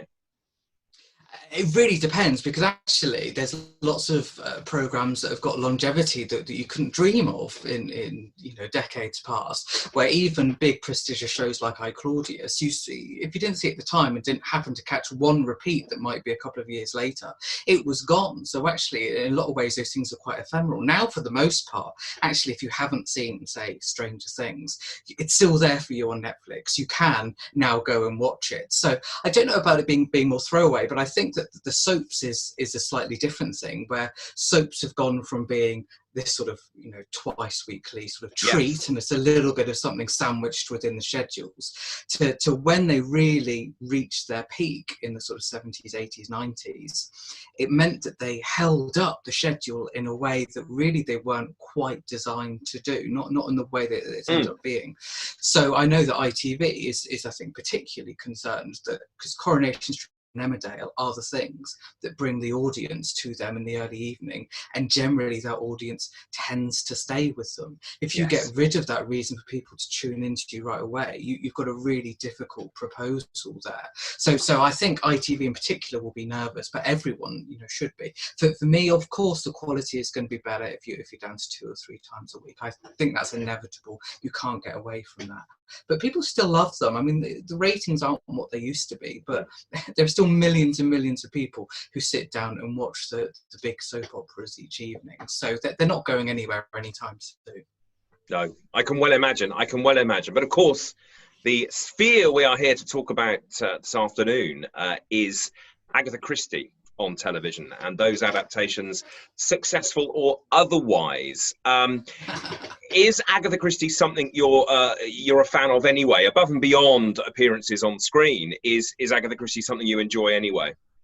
Yeah, absolutely. I've been a fan of Agatha Christie ever since I was a child. I'd actually deliberately not done anything in my sort of professional life about Agatha Christie for a long time, because I enjoyed her work so much that there's nothing like killing the thing you love but than spending too much time with it. So I deliberately never really written about Agatha Christie until a few years ago. I wrote a little something for a conference that people kept picking up and kept asking me about. So I thought, well, there might be something here now. And I'd always been a bit annoyed that nobody had really told the history of the TV and film adaptations. That there are books that are lovely illustrated histories, which are now sort of 30 years out of date pretty much, but fantastic as they were, they're also out of date, and there's so much that we have access to now that is nothing, no criticism of the authors, but you just didn't have access to so much material in the 90s that you can now, including things like online archives, but also stuff like the actual Agatha Christie archive and stuff that's all much more accessible than it used to be. So I was a bit sort of frustrated that no one had done it, and I kept sort of asking whether anyone was doing this thing, and I found that they weren't, and so I decided to do it myself. So I did, and that was Agatha Christie on Screen that came out a few years ago, which has just been really quite a surprising success for me. People have really not stopped asking about it, so I haven't left Agatha yet. Absolutely not. Is it a surprise? A great book. Is it a surprise insofar as you're being slightly denigrating to yourself? Because given the success and love that there is for Agatha Christie, people have taken the book, I think, to their hearts. Did you learn anything more about productions on screen of Agatha Christie adaptations whilst doing the book than you already knew? Oh, absolutely. I mean, I would say that half of what is in the book is absolutely brand new stuff, and a lot of it is stuff that you read time and time again, and the stories that are told, and actually you end up seeing actually aren't necessarily true, or that they're only half of the truth. But it's always an ongoing process that you're learning things all of the time, but definitely being able to go through stuff which I knew had never been gone through before, and that was brand new material. All sorts of discussions, especially from sort of 1970s onwards, where there was just so much to learn about why certain decisions were made. I'm still finding things now. In January, I was at the family archive, and there was a brand new box file that sort of was dusted off that had been found in a sort of corner that I hadn't had the chance to look at yet. And even from that, learning new things. So it never ends. But I think I'm quite surprised that so many people were interested in knowing the story behind it. I always knew there was interest in Agatha Christie on screen, but it's not necessarily the case that people want to know the sort of background, sort of history. But in this case, they seem to, which was nice. It's very nice indeed. Anything in particular stand out for you as being particularly unusual that you discovered whilst writing the book? Yeah, there were a few things. I think for me, the thing that I was most intrigued about, and that took me a really long time to try and get to the bottom to, was one of her most famous novels is Crooked House, and it was a personal favourite of hers, and it had never been adapted. There was a film of it finally a few years ago, but at that point it'd never been adapted. I thought it was very strange, and then one day in the BBC archive files, going through stuff that was talking about adaptations for the radio, actually, there was a long list of ones that had been discussed with the Agatha Christie Limited, say which ones can we do, and next to Crooked House was just the most exciting little handwritten comment which said, "Will not allow use, family jinx on the book." And I was like, wow, this is amazing. This is like a story of like a curse on this book. I mean, it's a very dark book, I won't ruin it, but if you've read it, you know why they might be a little bit sort of worried about it in some ways. So I sort of sat on it for a little while, and then I had the first interview I undertook with Agatha Christie's grandson, Matthew Pritchard. And I went to his house, and we were having a chat about various things. And I thought, I don't know whether I can really ask someone who I don't know, is there a family jinx on this book? We got on quite well. By the end of the interview, I said, look, I would just like to ask you this one thing. And I had a copy of the document. I sort of slid it across to him and I said, is there a family jinx on the book? And he picked it up and he looked at it and he studied it very, very carefully, and then looked at me and then burst into laughter and said, do you know, I think my mother just came up with very inventful ways to say no to these people sometimes. So I think that's all it was, really. It was just a great way to say, stop asking me about this one. We don't want you to do it. Look, there's a curse or whatever, so don't bother us again. So, How wonderful. A lovely little story that was certainly new to me. How lovely. That's absolutely superb. It was a labour of love, clearly, writing the book for you. At any point, did it feel like hard work, or was it just kind of a joy to immerse yourself in the subject of Agatha Christie from start to end? The search really started to make me think, like, it was such a massive project. I knew it was a big project to begin with, and it just got bigger and bigger and bigger. My concern was not really about whether I could do it, but whether my publisher would let me do it, because it was contracted as a book that was, about 70,000 words, and the book is 160,000 words. Wow. I was both lucky and unlucky that I managed to get through quite a few editors, because there were lots of reshuffles in the business. So it meant that by the time I got to the last editor, who said, this is nearly 100,000 words over the word limit, I was like, oh no, I'd already discussed this with the previous editor. It'll be fine. So like, oh, okay. So that was I was a bit worried about. But the actual research note, it was huge, it was massive. For a little while, I took like bits out of it and thought I'll save that for another book. But in the end, most of it is in there. But I found loads since, so you know, I'll be back. An update or an extra edition would be very welcome, I think. Yeah, well, give me a few years and I'll definitely do something else. I've just finished a book about Poirot, because it's his 100th this year, and that's a history of everything from the books and the short stories and the plays, as well as the films and the radio and everything. So that's sort of quite a big comprehensive thing, which may be out this year, but who knows right now. But that has been something I've really been able to pick up new stuff, you know, lots of things that I didn't know before, including about the film and TV stuff. So I'm quite excited about that. Excellent stuff. That sounds brilliant, and I'm sure a lot of people watching today will be very happy about that particular news. Why Poirot? Is that a particular love of yours? Oh, it's because it's 100 years, and I was really thinking a couple of years ago that there didn't seem to be a sort of accessible general history of the whole story behind Agatha Christie's sort of mysteries, and that there are some fantastic biographies, but they're obviously about her as a person. And I was always quite interested in things like, well, why did they bring out that book that year? Why aren't there any short stories collections, you know, in the 50s or whatever? Why did they make that film at that point? And I felt that sort of background story, which obviously concerns Agatha Christie, but isn't just her, had been sort of overlooked. So I was really pleased to you know, HarperCollins, who are her publisher, shared my opinions and were happy to sort of say yes to me doing one for Poirot, because the 100th year, it just seemed perfect, 100 years of Poirot, and with the new Death on the Nile film hopefully coming out in October. So whenever that comes out, my book is supposed to come out about a week after it, but who knows at the moment. Well, fingers crossed. Again, sounds like a fantastic read. So all of this research and all of your years of watching TV, which in itself is research, let's be honest, yes, has made you something of an expert. So I'll have to ask you the question, what do you think are the ingredients for a perfect Agatha Christie adaptation on television? I think that there's a really difficult line between it being very faithful and it working for TV. And actually people tend to focus on ones that make so many changes that therefore that's a really big problem. Well, that can be a really big problem, but actually you can have some really good fun with that as well.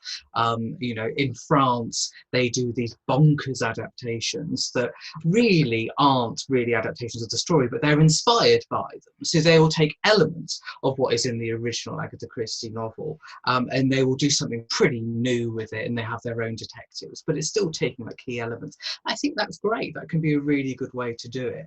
I think for me, the the stuff that doesn't work so well is when people say we've been really faithful and they're not, because you're sort of doing yourself a disservice there. You may as well really say we have taken Agatha Christie in a new direction, and sometimes that can work really well. I mean, obviously things like the Miss Marple series of the 80s up to 92 with Joan Hickson is often said to be, you know, the best series of adaptations, and I don't think I could really disagree with that. The Poirot with David Suchet the same as well. But you can be a bit too faithful, and sometimes the material just isn't quite right for TV. I don't know that Tommy and Tuppence has ever been done quite as well as it could have been, and I include, I'm sorry to say, the early 80s series with Francesca Annis, which lots of people love, but I think it sort of slightly exposes why some of these short stories aren't quite enough for an hour of TV. I think Poirot did that much better later by finding ways to embellish it. So I think you've just got to be really confident with the direction that you've taken the story in, and stick with it. That's the recipe for me. I think that the best adaptations are the ones that take Agatha Christie's original, keep the core of the mystery, and do something a little bit extra with it. So the Billy Wilder Witness for the Prosecution film in the late 50s is probably the best adaptation. That and Evil Under the Sun in the early 80s, because they're both saying, yeah, this is the Agatha Christie mystery. These are the characters. A little bit of trimming here and there, but here is some extra characterization, some extra humour, some real sort of interesting cinematography, rather than just being a very sort of 3-hour version of a story that's got every last word. And I don't think that's any good for anybody. No, absolutely. I've had similar discussions about the fact that one is a book, one is a television adaptation, and they're both, whilst trying to tell essentially the same story, they have to set about them in very different ways. So I'm never one for a particularly slavish adaptation. For you, is there anything that absolutely shouldn't be done with an Agatha Christie? No, I think you should do anything. I'd be happy to see a Murderers Announced set on the moon in the year 5000. No one's taking away the original novels. I think as long as there is a degree of sort of being respectful to Agatha Christie as an author, then really you can do whatever you like. But again, it's just being fair about it and being really honest about it, rather than sort of implying that this is what Agatha Christie would have wanted, despite the fact she hated film and TV adaptations of her work. There's no way she would have wanted any of this, so let's not pretend. Let's just say we're doing something really interesting and we're doing something unusual. No, I'd love it. I don't think there's any reason why you can't set, you know, And Then There Were None on a moon base or something. Go for it, as far as I'm concerned. There shouldn't be any restrictions on it. And as we're only a couple of decades away from Agatha Christie slipping out of copyright in the UK, and when that happens, inevitably there's going to be millions of bonkers adaptations, most of which probably won't be any good, but some will. So I think, well, you may as well start to do that now whilst you've got some control over it. But I'm not in charge of anything, so it doesn't matter what I think. If you were, I would be paying very good money to see And Then There Were None on the Moon. I'm in complete agreement. I'd be completely on board to see that. Like you say, it doesn't affect the fact the other adaptations that we've got, and the book is always going to exist. It doesn't change that fact. So no, I'm absolutely on board. On that kind of note, and you mentioned while we were talking, you mentioned Joan Hickson's Miss Marple, and like you say, you know, it's taken as the definitive, and one can see why when you look at it. Without meaning to sound too mean-spirited, it's a very good example of where things can go wrong. For example, the ITV adaptation, much more recently, has not been held in quite such high esteem. What do you think, if anything, what do you think kind of went wrong there? Why didn't the nation take that version to their hearts in the way that they had with Joan Hickson?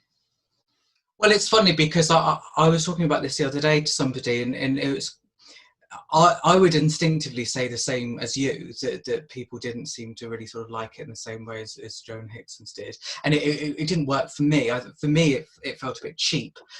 It felt like there wasn't the care and attention had gone into it that I think that the material deserved. I was much more bothered by that and some poor scripts than I was about the actual changes. I thought actually it just weren't terribly well written. I don't mind too much what you do with it, and some of the casting was weak. But if you actually go and look on, like I do, on things like Facebook groups, and when there are Agatha Christie on Facebook, something will ask on their page, it will say, who's your favourite Miss Marple, or pick about. Loads of people will actually point to those ITV Marples, and actually a lot of people are nostalgic for them because they're starting to get quite old now, especially the earlier ones. Quite a lot of people actually are now saying, oh, well, for me, Geraldine McEwen was always my Marple. I actually... I always want to say that I think Geraldine McEwen is fantastic, or was a fantastic actor, who I think gives a terrible performance in it. And I think you can see her going, I'm just going to take the money and run for this. I think she's really not doing it, putting any great effort into it. I think Julia Mackenzie is fantastic. She's got some of the weakest scripts, but she does amazing stuff with very, very little. So I think Julia Mackenzie actually does a really brilliant job of holding her episodes together. I think Geraldine McEwen, for whatever reason, was not putting the effort in, I'm sorry to say. So she's a real weakness for me in that series. But who cares? Because so many people now say, no, she's the one that I loved, including diehard Agatha Christie fans I know have said to me, oh, she's always my favourite. So there's always someone for everybody. Absolutely. I absolutely couldn't agree more. Is there anything that has not been adapted, any Agatha Christie at all that's not been adapted, that you would dearly, dearly love to see adapted for the screen? There's quite a few things that haven't been adapted. There's only a handful of novels, and they're mostly her sort of thrillers. But the thing that has never been adapted for the screen properly, that really should be, are the Miss Marple short stories. That actually very few of them have made it to screen. A couple of them was sort of slightly part of one of the ITV Marple episodes, and there's a Japanese anime series that adapts a few of them.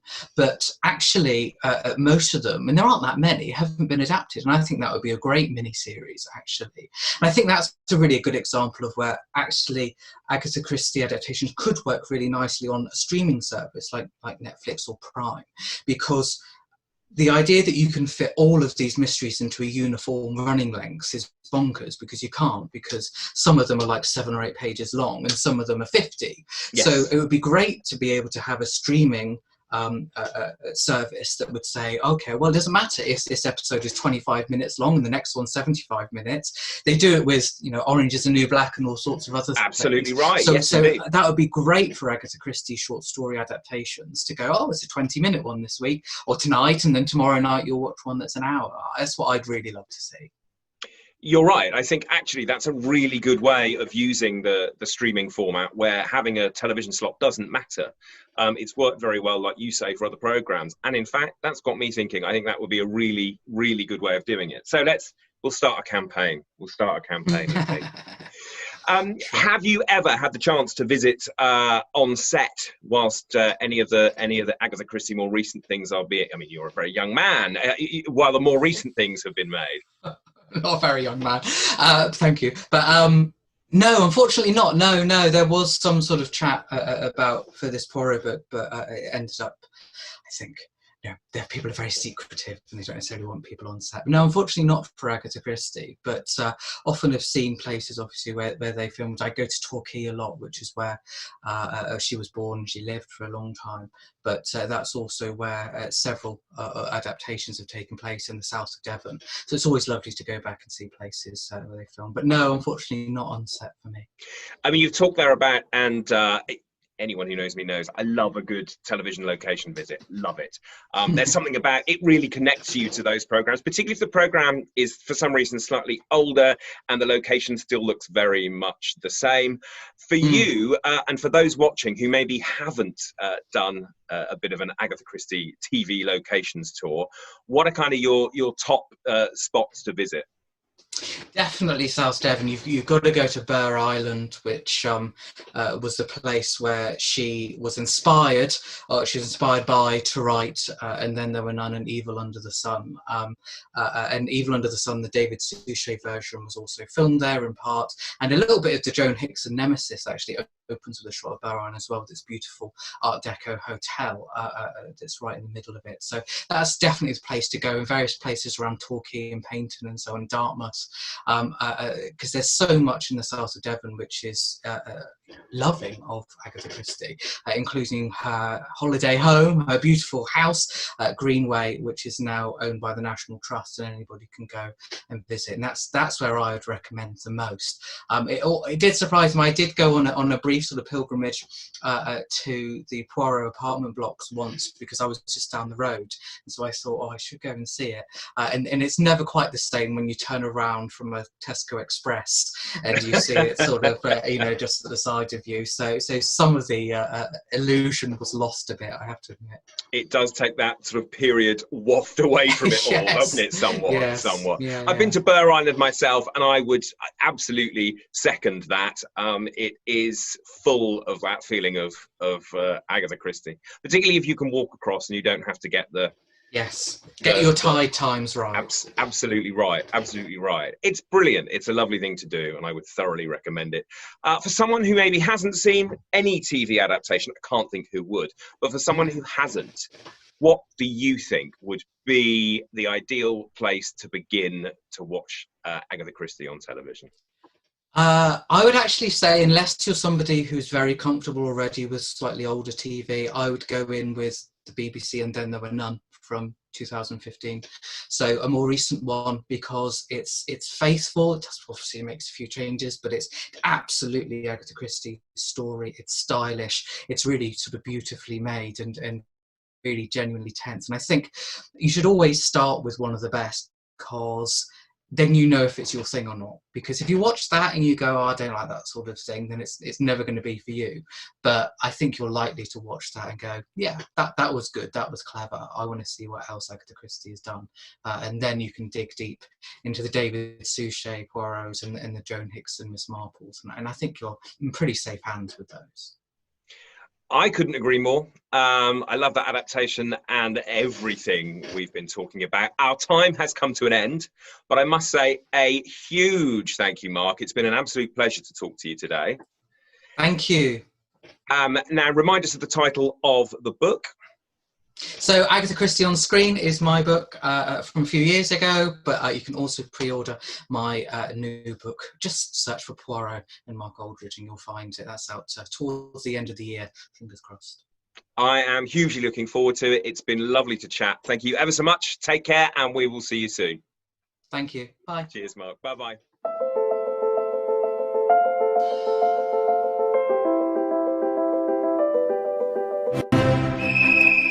Anyone with a love of the theatre will be aware of the Ghost Train. Oh, yes. Yes. Yes. Definitely, yes. I knew the play. It's terribly famous. No, not at all. I saw the film originally. I've seen a few amateur versions done. On research, I was quite surprised. I never heard of it. I researched it on Wikipedia. It was so famous. I studied at a drama school. And I'll tell you truthfully, I haven't read the play. I shall deal with her later. I know, I'm so sorry. It's interesting to note that the author of The Ghost Train is Arnold Ridley, who everyone knows for playing Godfrey in Dad's Army. I'm Nicholas Ridley, and I'm Arnold Ridley's only son.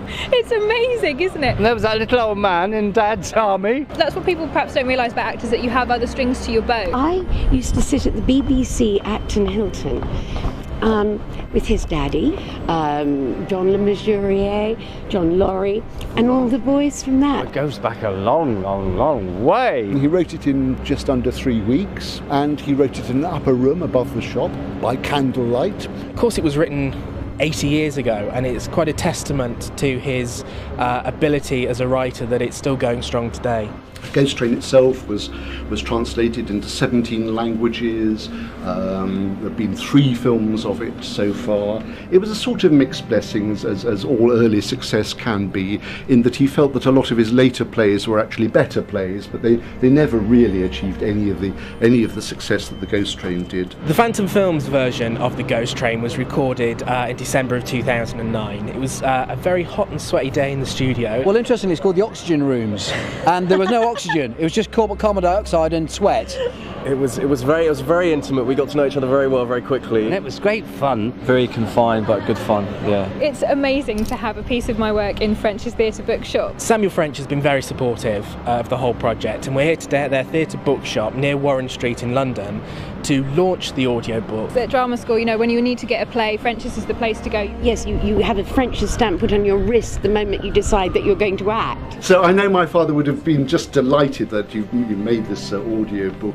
He would want me to wish you all sorts of luck with it. I'm sure it'll be a great success. Thanks very much. So it's been great to actually meet the cast and hear about how it was done, and I'm sure it's going to be a great success, and really looking forward to listening to it myself. We have a brilliant cast for the Ghost Train. Most recognisably, I think, will be Katie Manning, Jo Grant in Doctor Who from the 70s, playing Miss Bourne in the only way that she possibly could. Do you know that in spite of all these terrible happenings, I'm beginning to feel quite happy. Well, they obviously, in a few minutes that they had to cast somebody, said, who can we get that's really old and who does drunk well? We have Ian Fairburn as the station master. It never starts from churro, it never ends into something bland. If it be a natural thing, where do it come from? Where do it go? And the character has quite a lot to do in the first act. He disappears altogether in the middle and comes back blaming everybody for being nasty to him and making him involved in it all. And we have a variety of actors, some of whom I know through various other projects that we've done together. My name's Minna Pang and I play Elise Winthrop. I'm travelling with my husband, Richard Winthrop, and we've been married a few years and perhaps hitting a bit of a rocky patch. Did you suggest a separation, or did I? I did, but... Very well then. And I'm Michael Lindsay and I played Richard Winthrop. We were both in a temper. I beg your pardon, but I never lose my temper. Yeah, my name is Sean Connolly and I'm playing John Sterling. I'm a doctor, ladies and gentlemen. Where is this poor chap? Let me see him. My very good friend Ian Brooker, who's in the cast, yeah, he couldn't make it today, so I'm representing the villainy in the piece. That's enough of this. Don't touch me! Go away! Damn it all! Easy, Price. Leave her to me. Lots of subterfuge going on. My name is Laura James and I played Peggy Murdoch, who is the newlywed. My name is Luke Harrison and I played Charles Murdoch in The Ghost Train. Bless my soul, this is my wedding night, isn't it? Yes. We don't want to hang about here long. They'll wonder what has happened at the hotel if we don't turn up. I hope they won't think that you funked it and changed your mind. What a joke. I have a line where I say, we better do something quick or these women will go mad.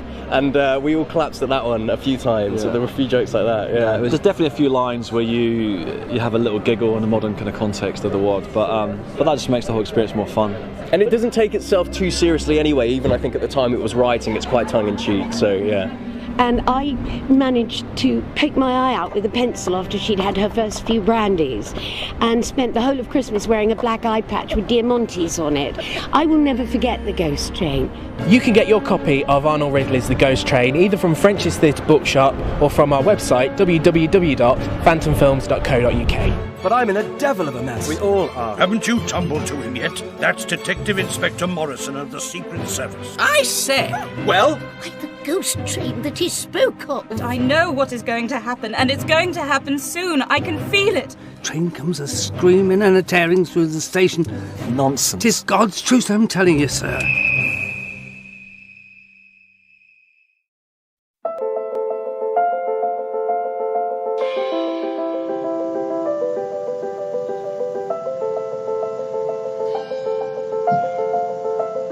A huge thank you there to Mark Aldridge. A fascinating chat. I really enjoyed that. And it seems from the feedback on social that you did too. So keep an eye out for his new book about Poirot. If you haven't got the other, go and have a look for it now. Well, maybe after this, because let's have a look at what's coming up still this afternoon. Okay, on Murder in the Afternoon, we have interviews with James Warwick, George Gallaccio and Bernard Ashby. And then I will be speaking with Philip Jackson. So that's all to come later on. Thank you ever so much for staying in touch. I would like to hear, I've heard some wonderful stuff this afternoon, all about your favourite adaptations. I'd love to know, having just spoken with Mark about it, what your favourite modern adaptations are.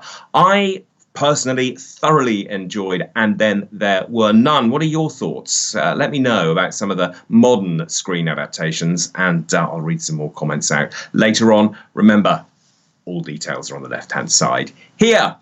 Just another quick shout out, socially wise, to Jixter, who seems to have put on the most amazing spread at home, and it is 4 tiers, I think, of cakes and tea and goodness knows what else. If I had my friends with me, we would be round there like a shot, like 5 little pigs, eating the whole lot of it. But we can't. It's lockdown time, and I must make do with my sherry. Coming up now. It's actually, there is something I do need to tell you. You've seen a wonderful trailer there for the Ghost Train audio adventure. It's brilliant if you've not seen it. Written by Arnold Ridley of Dad's Army fame. This is a wonderful audio adaptation, well worth listening to. So do me a favour, when we are done this afternoon, check out the Phantom Productions website, and you will see on there we have got books, CDs, DVDs, and all sorts for you to enjoy, some at some significantly discounted rates. So check it out. Have a little look over at Phantom Productions. Right, coming up now, it is a lovely little chat with good old television favourite and friend of Phantom, Mr. James Warwick. He'll be telling us all about his Tommy and, no doubt, Francesca Annis's tuppence.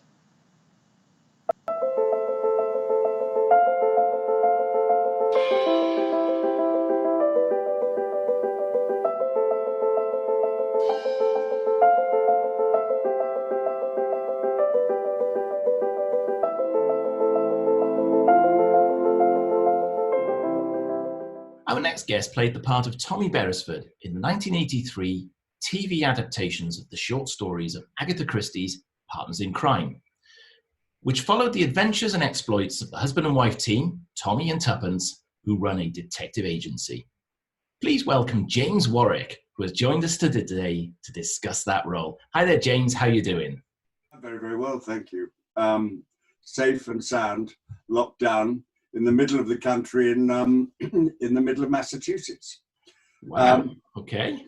Not a bad place to be, I have to tell you. It's actually a beautiful sunny day today, although we did have a tornado warning last night. So I've had a fairly sleepless night, but apart from that, we're fine. Well, I'm glad you were able to make it here. We're doing a short series of conversations around Agatha Christie, which is lovely Sunday afternoon viewing for us in the UK. So we'd just like to have a little chat with you about your time on Partners in Crime. How aware of you first off of the short stories were you before you shot the series? Were you aware of them at all? No. And in fact, they weren't the first choice.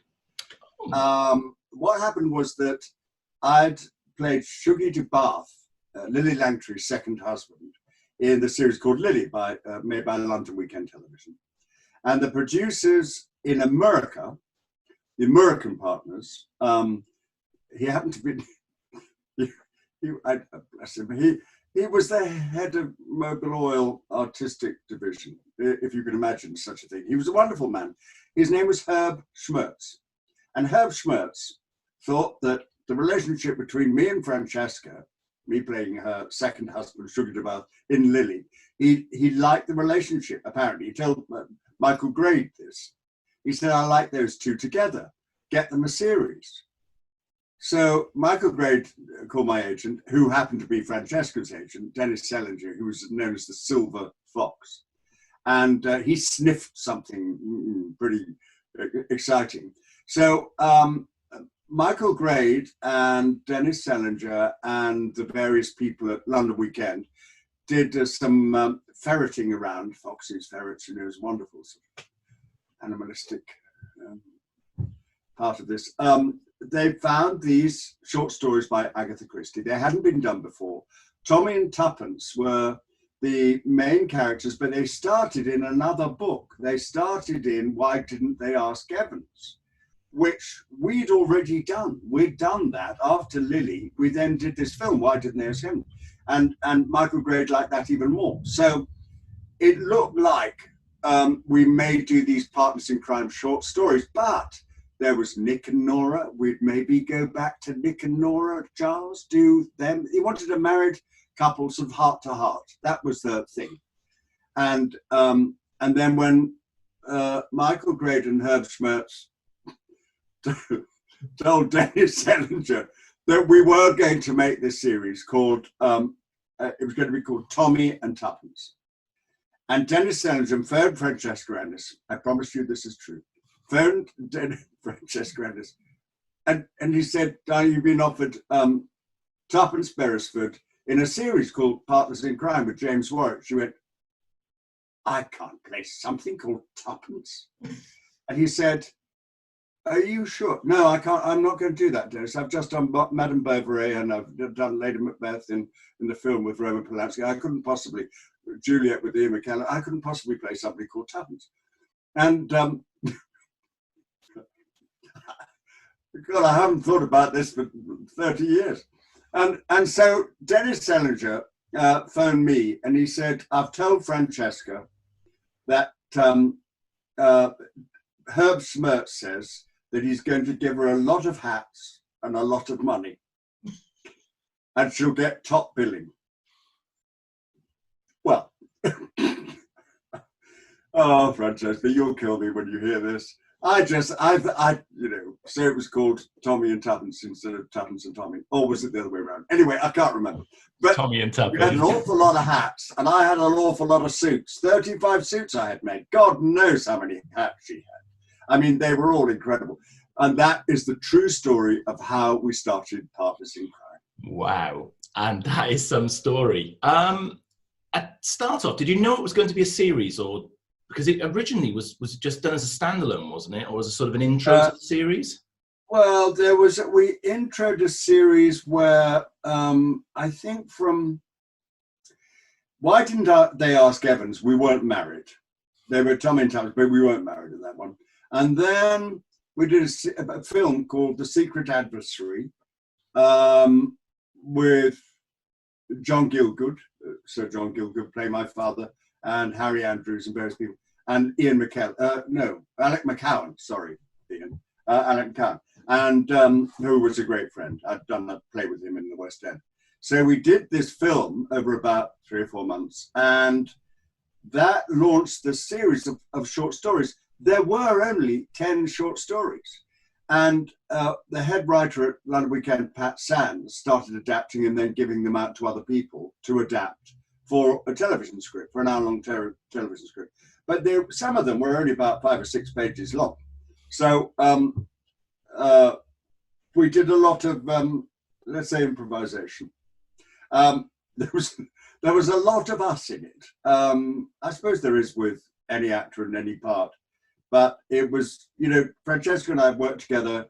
She had a couple of children when we first started. No, she didn't have any children when we first started working together. By the time we finished, she'd had 3. Nothing to do with me. And so we worked together for a long time. And I do think that the relationship between us is probably what made it what it was. We'd known each other in Lily for 4 years before. We had a sort of rapport. I adore this woman. I think she's one of the nicest, funniest, most talented actors I've worked with. And I was sort of in awe of her because her television technique, her understanding of that camera and how little she could do. Here's me wiggling around and raising my eyebrows and doing all those sorts of things. But she would do almost nothing and be twice as effective.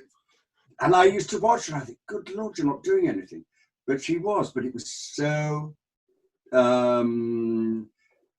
disciplined and thought through and internalized and refined and defined to the most simple and most effective way that she could deliver a line. Plus the fact she's one of the most beautiful women in the world. I would go to, makeup in wherever we were filming, sometimes at London Weekend on the South Bank. We were in the next studio to Jill Gascoigne, bless her heart, who just died last week. We were very, very, very upset to hear that. Jill played, the lead in The Gentle Touch and all those wonderful series. And she died last week. We were very, her husband Alfred was, God, what a rock he was. Anyway, we were in London Weekend Television, all out, and the car would come up, and we had a car between us. Dennis didn't manage to get the car. We had a car between us. Dennis said, I'll get you a nice car, love. So we had this nice car come and pick us up, and at 5:36 in the morning, and we both come out of the house looking like death warmed up. It was like, and we get in the car and we drive to the makeup caravan, and I would take maybe 10 minutes. I think I had a little powder on my nose because I always had a rather red nose. I think it was from too much white wine, but there was this sort of, so we had to do that. And then sometimes, if I was very, very lucky, Pauline was my makeup. She remembered to do a little tiny thin eyeliner, which nobody could see and made no difference at all. And of course, I had to have my hair cut on a regular basis. Every episode, I would have another even shorter haircut.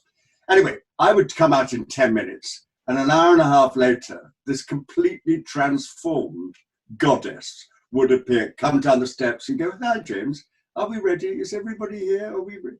And I'd go, "You are the most beautiful woman in the Western world." And I never got over that. The chemistry between you on screen is there to be seen anyway, isn't it? And I think it's great when you're working with somebody who you know well, you trust in a part like that. I think you can have some fun with it as well, can't you? Oh, we had so much fun. I mean, almost ridiculous amount of fun. It was a lot to learn. All those lines, sometimes would have 2 weeks to do an episode, sometimes would have less than 10 days. It depended on the turnaround and who was available for what. And the casting director, Corinne Rodriguez, was absolutely brilliant. If she ever watches any of these, I don't know whether she would, I'd just say hello to Corinne Rodriguez, because what a it isn't just to do with the lead, the leading roles. It's all the other parts. And she found this young actor called Rhys Dinsdale, who played the office boy, Albert. Rhys Dinsdale is now playing the lead in a play at the National opening this week. I saw it in the paper. So she was brilliant at spotting young talent and bringing in people who had a terrific name already, but was so right, added so much to this series. You want some of that acting, you Dulcie Gray and Graham Crowden and Harry Andrews, and that, it was an extraordinary cast. I don't think you get that together today. Well, you certainly wouldn't now, of course. No, we can't do that on Zoom. I'll give it a go. No, right. I direct plays now. I do a lot of directing around Massachusetts, and I'm a sort of regular director at a company called Shakespeare and Company in Lenox in Western Massachusetts, the Berkshires. And I had a production which I was supposed to start actually next week to open the summer season, called Lifespan of a Fact. It's a brilliant new play, and it was done in New York, and it's about fake news. So it couldn't be more. I like thought-provoking, language-driven plays. So I was all ready to go. I cast it. I'd done it. I was really excited. But we couldn't even get it together to do it on Zoom. Actually, one of the cast got the COVID virus. And we decided to postpone that with the rest of the season until such time as maybe we could start in the fall. Well, we're not going to start in the fall. No theatre around here. There are 5 producing theatres, and Tanglewood, the home of the Boston Symphony Orchestra, has cancelled their season. 138,000 people had bought tickets for concerts in the summer at Tanglewood with Boston Symphony. It's like a sort of tradition around here. James Taylor does the July the 4th concert. It's an extraordinary event, huge lawns, and people come from all over the world. That's cancelled. Jacob's Pillow has cancelled. 5 producing theatres around here, which is why I live in the middle of the 6, because actually it's what they call the #1 cultural resort in America. That was a bad accent. I'll do that again. Number one cultural resort in America. No, that wasn't very good. Anyway, I haven't lost my English accent. It is quite devastating for the arts, for sure. And we'll have the same in the UK. We won't have theatre, I don't think, until next year at this rate. Although they want to try and drag us out of lockdown, I still think there will be some things we won't be able to have, and that's theatre. And I feel very much for the techs and all the performers and the artists and the musicians who right now are struggling a little bit. It's fair to say. Well, the performing arts rely on a sort of food bank of individual contractors, if you like, which includes actors and designers and directors and the tech people and sound and light. I love working with tech because it's something as an actor that I never really, I thought, oh, well, I don't really understand any of this. But now I do, because I work with designers and sound and light and set. It's fascinating for me to put together, having been an actor for 30 odd years, then to go in and direct other actors, but working with all these wonderful technicians. We don't have that, we can't have that rapport. You and I can talk on Zoom till the cows come home. But come on, it's not the same, Jason, is it? No, it's not. We've had a lovely conversation in London only a year or so ago, wasn't it? That's right. Yeah. One of the Doctor Who conventions. But yeah, it's tough. It's very, very tough for everybody. And a return to some normality at some point would be very, very welcome, I think, for all of us.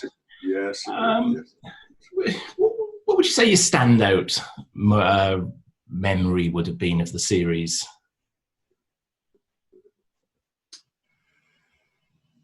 Standout memory. Any one particular thing? Well, there were a lot, actually. But there was one moment when I was lying in bed. For some reason, I had a terrible cold. And the scene was about me and John Gielgud playing my father. He was the vicar, and I was his son. And I played the organ. I had to learn how to play the organ. I actually did play the organ. And then he interrupted me and stole the whole scene. It was ridiculous. Anyway, this scene, I'm lying on a sofa, I think. I'm lying, and I'm going like that all the way through. And this quite clearly irritates Sir John. And he said to the director, Tony Warby, he said, Tony, could I just perhaps say, God bless you to James, and then that's the end of the scene. And Tony Warby said, no, he said, we've got to get to the end. And really, the last shot will be James, just having a little sneeze. That would work, John. I promise you it would work. Oh, well, it's a very poor scene for me, he said. So off he went, and he was a bit pissed off. So we decided to go for the scene, and we'd do my last shot, which was just like that. And it was a close-up. We go through the whole scene. We get to like that. And just behind my head is John Gielgud saying, Gesundheit. That was, I can't predict what another actor is going to do. But in the case of Sir John Gielgud, he was always up to some mischief. And you just knew it was coming, and then, of course, I just burst into laughter, and I can't, we had to do the whole damn thing again. I think you can forgive him for it as well, can't you? Absolutely. Another wonderful man, another wonderful actor. Yeah. Indeed. James, it's been lovely talking to you again. Next time, please, let us be face to face and having a proper conversation in person. Fingers crossed, hopefully that'll be sometime soon. Yes. Appreciate your time. Ladies and gentlemen, James Warwick, thank you very much. Keep well, everybody. Keep safe. Bye.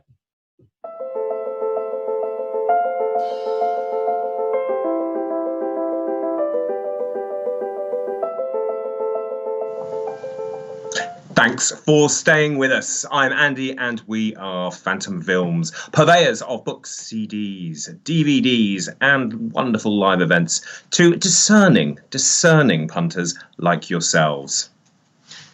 Not you, you know who I mean. No, not really. It's lovely to have you all here this afternoon, and we've been getting some great feedback. Remember, I would love to hear from you on our social channels, all about your favourite modern adaptation for television of Agatha Christie. I've had a look at some of the responses already, and I definitely seem to have put the cat among the pigeons with that one.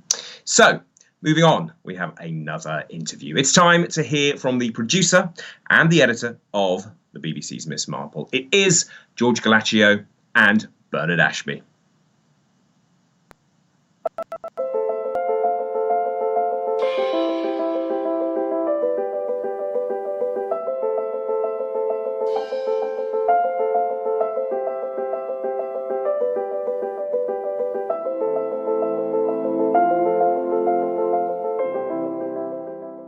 Hello, I hope you're enjoying this celebration of all things Agatha Christie. Our next panel is remembering the wonderful incarnation of Miss Marple that was played by Joan Hickson.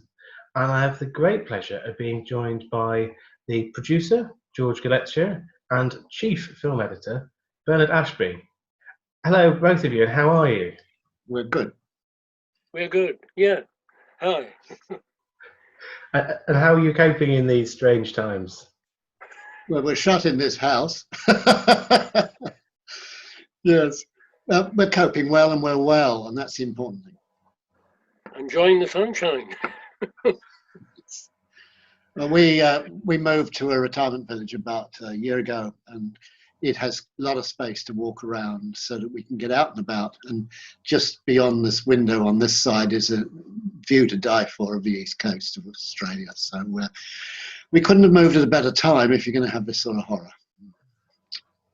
Yes, of course. And I should say, for the benefit of listeners, George is in London while Bernard is in Sydney, Australia. So this is a transatlantic conversation we're having. Transworld, actually. The Atlantic's nowhere near us.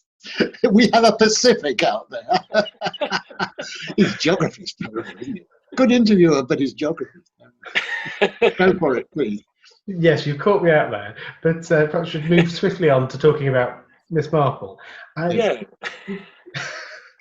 Before we do, could you just explain what your role was on the series and what that involves? Well, I took over as producer from Guy Slater, who was was the first producer on it. He did the very first series of it. I was working with him as his associate, and then I think it was the fourth one, yeah, Pocketful of Rye. He decided he wanted to direct it. So he made me the producer because the BBC, you can't taking two roles is not on. Anyway, I produced that Pocketful of Rye, which Guy directed. Then following year when the second series was due, Guy didn't want to do it, so I was appointed producer of the rest of the Marples and did the rest of the Marple books right through. All 12 of them. Yep. What else? Yeah. So that was my position. Bernard. Well, we'd been knocking about together for quite a long time. When Bernard was a mere editor, and then moved further up the ladder, he became my chief film editor. He looked after all the editing side of the program, and also the transfers, all the technical stuff associated with the program. That's me. It's very interesting because the BBC credited you chief film editor if you weren't the actual editor on the programme. If you were the editor on the programme, you just became editor, which is perfectly fair. Didn't mean you didn't do all the other technical stuff. Chief film editor, a very bad label, but later on I switched it to post-production supervisor because that's what his task really was. But it didn't have that credit available when the BBC chose what credits it was going to do.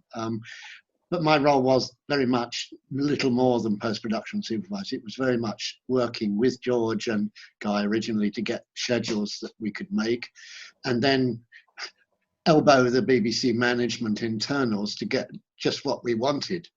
That is not always easy in that time because people had other ideas about when you were going to do your recordings and when you were going to play them back and whose machine you're going to put them on and things like that. So I had to be nice to people, and that's really difficult.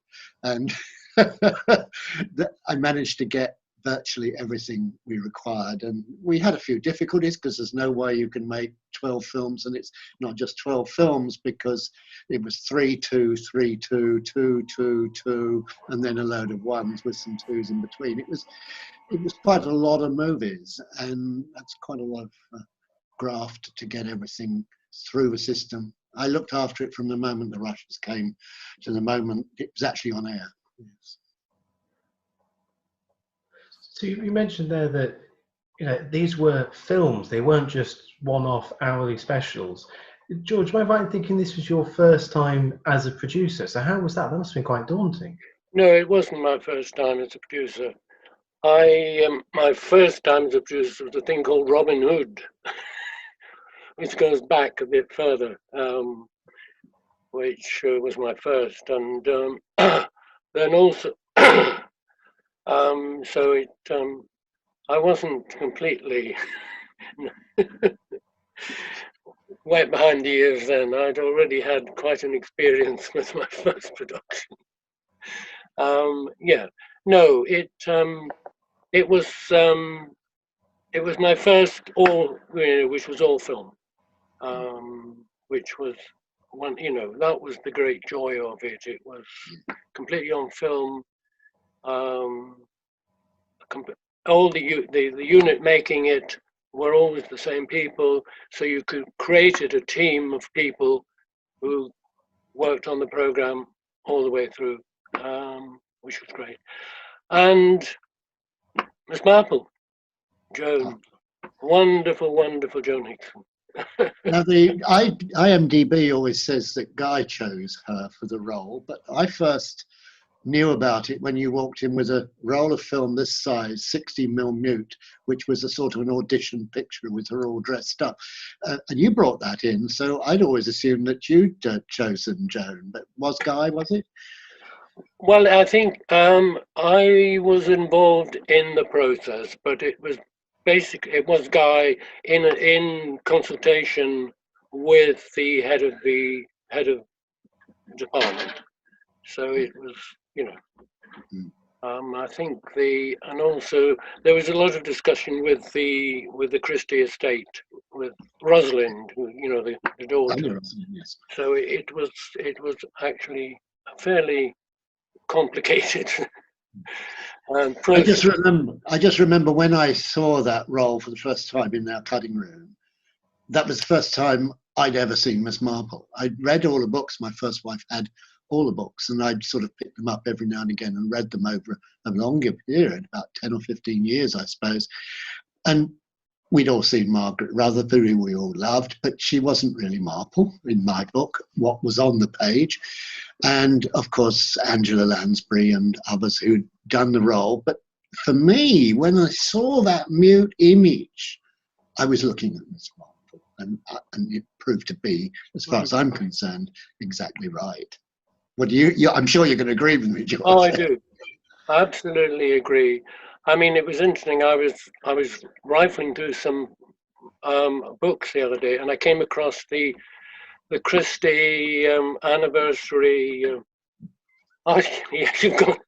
No, it was the celebration, the Jubilee. What was it? That we had in Torquay when it was the Christie. How many years? I can't remember, but they had a big. Yeah. And I discovered that. I mean, I was. I think I told you about it, that I found this photograph of how we'd gone down on the Orient Express to Torquay, Joan and I, Joan in full Marple gear, to be greeted on the platform by Hercule Poirot.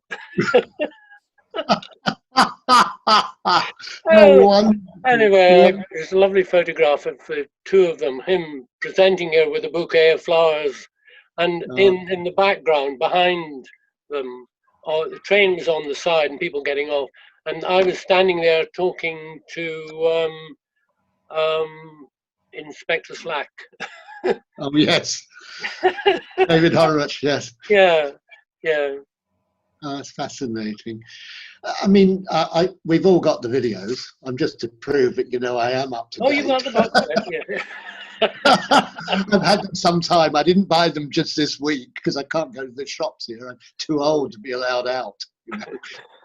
One of the interesting things on the book, haven't seen them for ages, but when I picked up the inside of this, there was a piece from her editor on Nemesis, Frances Parker, who and Fran's just not more recently had done Game of Thrones editing. She's still, I don't think she edits now, but she did 3 seasons back, and they worked together on that. And the only ever film Jackie Dubbing edited, that's joining all the soundtracks up and presenting them to the mix, the only film she ever did was Nemesis. And George was very clever. He moved my credit around a bit so that our names rolled like that on the roller at the end, which was very funny. We thought it was hilarious. But back to Joan, because that's the main thing. She obviously enjoyed doing it, didn't she, George? Oh, yes. No, I mean, Joan, I mean, that was the wonderful thing about working with Joan. Joan was not, she was very much a company person. Theatre was in her blood, and working with people in a company was what she was all about. She didn't want any special treatment. She was treated like anybody else in the cast. She wouldn't. I mean, we had to. She did. She did ask if she could have somewhere she could go and have a rest from time to time. We always had to have a room, because most of the filming was out of London, and always there was a room, especially for her, where she could go, because, I mean, she was getting on a bit. Yeah, she was actually about my age. But yes, no, the thing was, everybody, that is why we were able to attract such marvelous actors for this series. It was because of Joan. We only had to ask anybody, and they'd say, of course, yes, working with Joan. I mean, she was so highly respected among her profession. I was always so delighted that she got this as a major thing at what was effectively the end of her acting career. It was always such a joy that happened for her. And I always remember one occasion, you were on location and I'd taken the rushes or film over, and I was coming down a staircase, having been to Baloo, and she was coming up. She said, "Oh, darling, how are the twinnies?" Because we had twins during one of the near end of the episodes. I didn't actually go to the final mix because I was at the birthing when my wife was busy. And on the next filming, when we took the film over, there she was, or asking about the twins, the sort of person she was. Yes, it will. No, she made everybody who came in feel part of it. I mean, there was no question of any hierarchy within the company.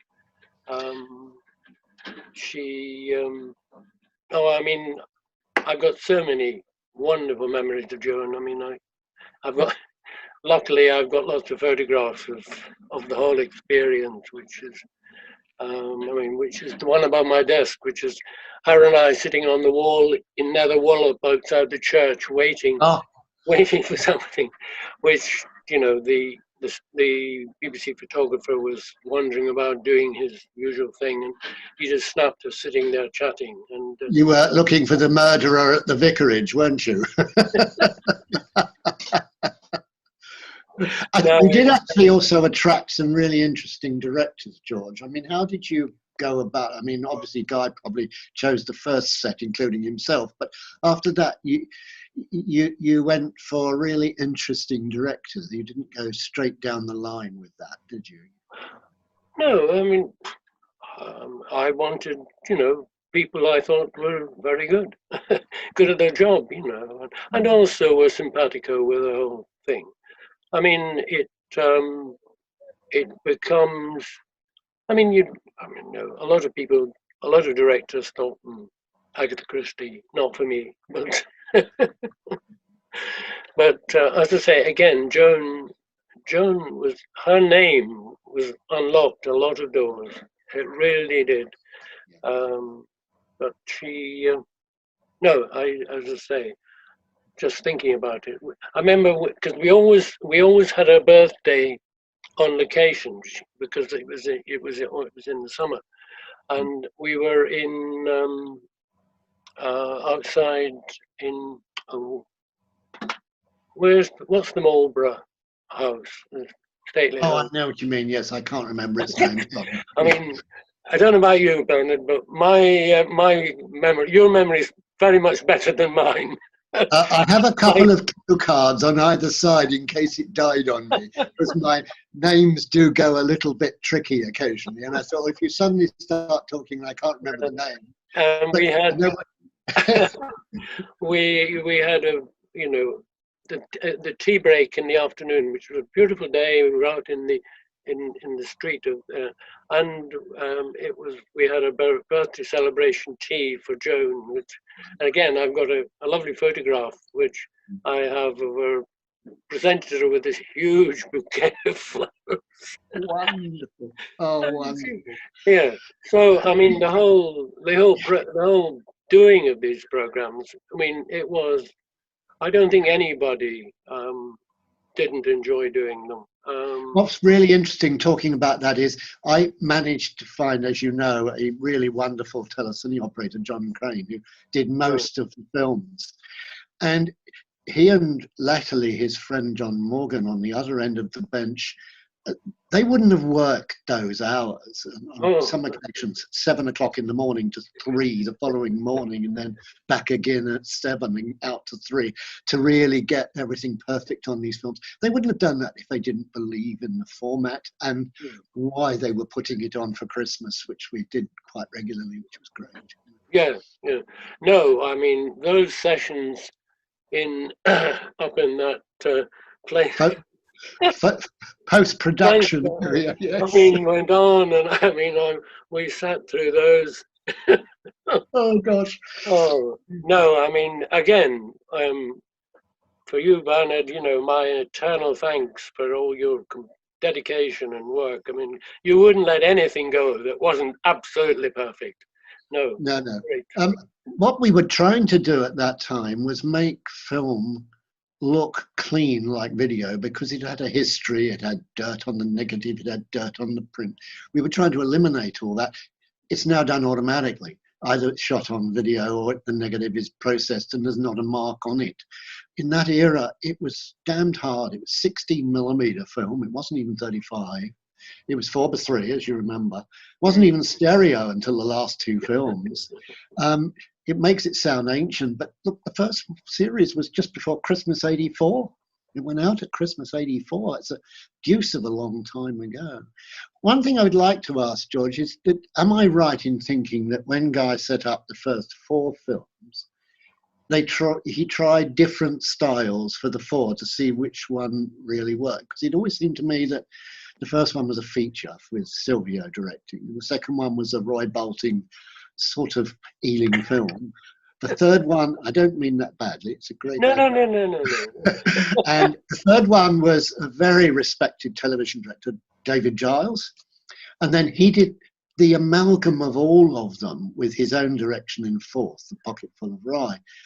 And somehow that Pocketful of Rye became the format because that amalgam seemed to work for me. Now, have I misremembered that, or do you think that's right? No. You're quite right. I mean, the directors were. I mean, Silvio was the first one. I mean, I think it was quite an experience for him to work. I mean, Roy, of course, was. He was a friend of Guy's. I mean, he knew the Bultings, Roy. I mean, again, I mean, from my point of view, because working beside Guy, watching these completely different characters, taking how they operated. I mean, Roy was. He always directed. He had his boiler suit, which he wore. His directing boiler suit, which he. That was his way, and he was very much, Ealing Studios. I mean, he was an extraordinary, but the tinge of the film director was there, whereas Silvio had a much more maverick. I mean, he was more of the Hollywood style. A lovely story when Silvio's films come on, immediately they're a cinema-y type film. There's something about the way he directs that has it look like a film, and that's also Norman Stone does that. If you cross his dissolves off a little bit, he's very, very skilled at making it look polished, and that's a skill in a director. You can't watch the direction, you don't see it. Because that's what we're in business to do. And I don't mean that against any of the other very fine people on the directing table, but those two sort of really bookended the whole thing, and I think that was dead on for me. Yes. It was very sad that I never worked on Poirot with you. It would have been good to have done Poirot with you, George, but it never happened. It went to the other side, didn't it? Yeah.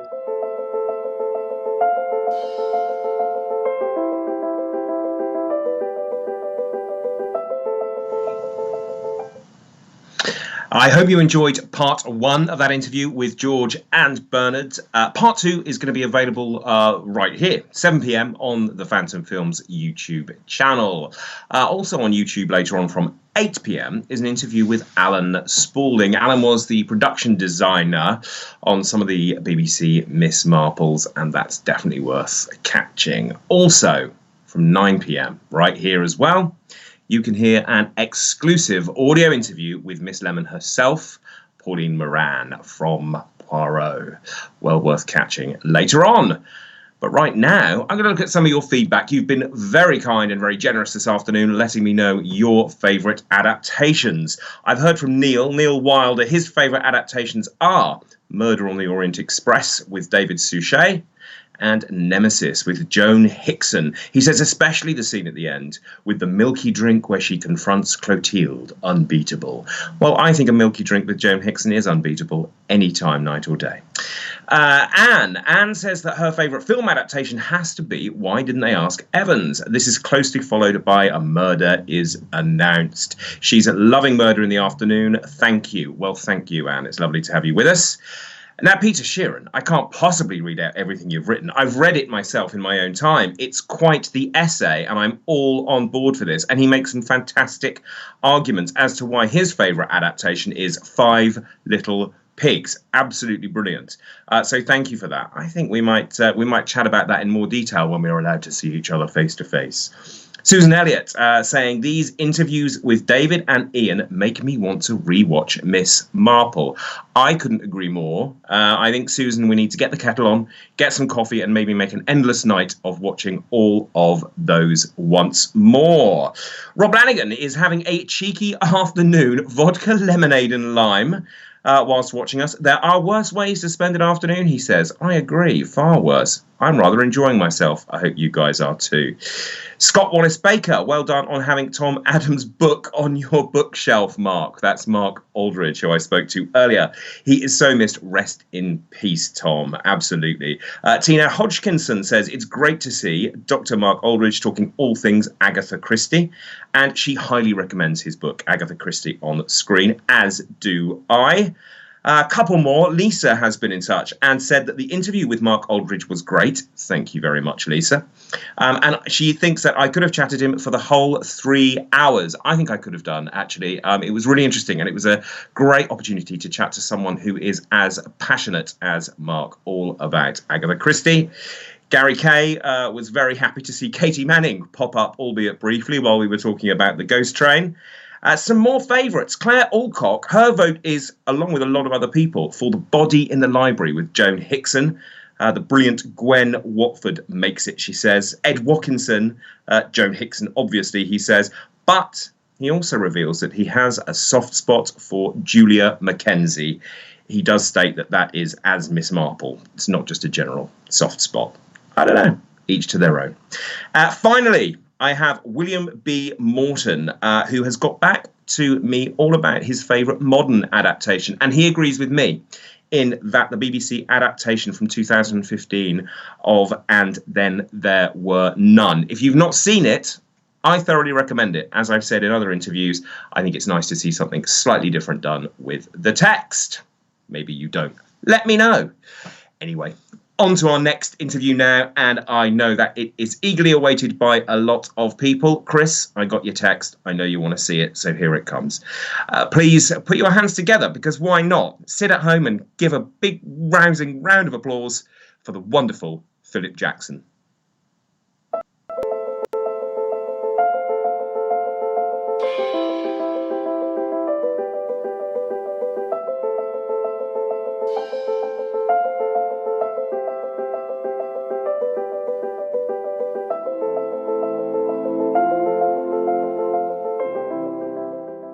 Thanks for joining us this afternoon. You join me as I welcome a very well-known face, particularly to fans of ITV's Poirot.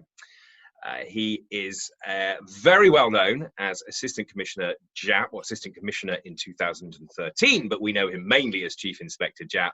He is, of course, Philip Jackson. Philip, thank you for joining me. It's a great pleasure. Nice to talk to you. And how are you doing in these slightly odd times? Are you all right? Going a little bit crazy, actually, but you know, actors spend a lot of time when they're not actually working, so we're quite used to it, amusing ourselves. And I'm not bad at that. I'm actually quite good at being at home and finding things to do. So it's not completely unusual. What is unusual is the lack of social dealings with people, you know, just going to like restaurants and pubs and like meeting friends and doing all that. That's what's really hard. But no, we're all right. We read loads of books here. We watch quite a lot of stuff on TV and video and all that kind of stuff. And we've got a nice garden. We're very lucky. I feel sorry for people who, you know, are in flats with no garden, and that must be hard. But we're quite lucky in that respect. Well, it is good to see you doing so well. You certainly look well, so it's good and very reassuring, very reassuring. So I'll have a bit of a chat with you today. As you know, the subject is Agatha Christie on TV, and we know, as I said earlier, we know you from Poirot. But taking a step much further back than that, was acting always something in your blood? Was it always something you wanted to be a part of? I wouldn't say that, really. I think I was at a grammar school in Nottinghamshire. I'm from a place called Retford in Nottinghamshire, quite a small town. And at school, I always thought that the people who are involved in the amateur dramatics at school were really not my type. They seemed a bit snooty and a bit, didn't really welcome you in there well. So I didn't really relate to them. But we were I was in the choir at our local church. And we decided we were going to put some plays on in the youth club. And there was a woman who came in, Ella Livingston, the doctor's wife, came in to do these productions. And she was rather inspiring, so I kind of got into it. And it was the 1960s, and people were trying to find some way of avoiding conventional work, avoiding getting up at the same time every morning and going into work. And I suddenly thought, oh, I rather like this, and I'll pursue it. And I went to university in Bristol, and I read drama as in a joint degree. Not necessarily thinking I was going to be an actor, but just thought I'd like to get into that world, maybe as a director or in some other way. But then I did a lot of plays while I was there and thought, maybe I'll give this a go. So I did. Did you have any formal training at all? Did you take it further than that at that stage? No, I mean, the drama department at Bristol was quite academic, quite literary. I mean, we learnt a lot about plays as literature, but then we did a bit of practical stuff, like on the technical side, not just the acting. Like, I mean, the first week we were there, I think they taught me how to use a washing machine, because that's useful if you're in the wardrobe department. Very true, very true. Yeah, but there were some good people then. It was just in a lot of plays. So when it came to finishing the 3 years there, I sort of didn't want to be a student anymore. So I wrote lots of letters and managed to get a job in Rep Theatre at Liverpool. And so I don't want to go to drama school. I don't want to be a student anymore, you know. So that was that. I think a lot of actors now, I think from what I've heard, quite rightfully, think that the loss of the rep system really is a huge loss altogether to both theatre and to television, as it was in itself an education. Did you find that? Yeah, I mean, if you're starting out today, it's very different from when I started out, I'll tell you. And I think it must be much more difficult. I mean, virtually every town of any decent size in England and Wales and Scotland, come to that, had a rep theatre. I mean, I went to Liverpool. I was there for 18 months. I didn't play very big parts at the beginning. I was like stage management, stroke actor, and did small parts to begin with. In fact, my first job on the first morning I arrived was fishing dead rats out of a flooded basement backstage, because there was a coal store. It was Williamson Square in Liverpool, and there was a coal store which had been demolished nearby. And there were a lot of rats running around, and a lot of them got drowned in the theatre. So good grief. Glamour of it was. I was going to say yeah, that's great. Yeah. What I'm saying is, I mean, I stayed there 18 months and put a play on every 3 weeks. Wasn't always a very high standard, maybe, but just to have that amount of time being in the theatre and being with professionals and all that, you just learn so much. And kids can't do that these days when they're coming out. They're going to go straight for TV and film, and I don't know. I mean, I don't know how you'd approach it. And also fringe theatre. There was much more fringe theatre in London, especially around that time. So you could go and do plays and not be paid for them necessarily, but just get experience, learn how to do it, learn who you are and how you relate to it, you know. Yeah. A very solid grounding. How did you make that step from theatre into television? Well, it was a bit of a fluke, to be honest, because a friend of mine who I'd known when I was a student, was Simon Masters, really clever guy, actually, still around, had written 2 novels before he was like 16 years old. Really clever guy. Wow. He then went to work at the BBC as a script editor, and he'd heard in the corridors of Television Centre that somebody was doing a play for today, a one-off drama, which was set in Nottinghamshire. And he knew that I was from Nottinghamshire, so they wanted to get the right accents and all that. And I got the job. I went to see the guy. It was actually directed by James Furman, who later became the film censor. I don't know whether you knew that. Very gifted guy. And I played a Nottinghamshire miner. And I got the job just because he tipped me off that, you know, it was a possibility. It's often the way, though, isn't it? Yes, it's true. And I mean, the BBC at that time, in a way, was England's film industry, because lots of directors, people like Mike Leigh, Stephen Frears, Ken Loach were actually working on television drama, and particularly at the BBC. So the sort of one-off drama things that were going on were phenomenal. You know, really, really good stuff. They don't do that so much these days. That's another reason I think it's hard. No, absolutely. It really was. It was like you say, anthology series and those one-off dramas, and again a real boon for actors. One of which actually very early on, I know you were involved in, was called Dial M for Murder back in 1974. So you had you already had the murder mystery thing down pat in 1974. Do you remember anything about that? What are your memories of working on it? I don't remember a great deal about it, to be honest, but I think I was assistant detective, like investigator, to a wonderful actor called Ronald Hines, who was my boss. And Ronald Fraser, I don't know if you remember an actor called Ronald Fraser. Yes. Very distinguished actor at the time. He was in this, and I don't remember it too well, you can tell. It was a lot of drama going on at the BBC at that time. You know, both on and off screen, no doubt. Very much so.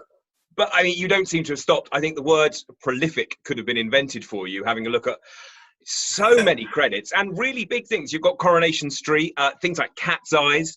The other thing I noticed on your CV is the chap with the spanner in the Aha Take On Me video, in which I understand you only appear as an illustration. Did you actually film anything for it?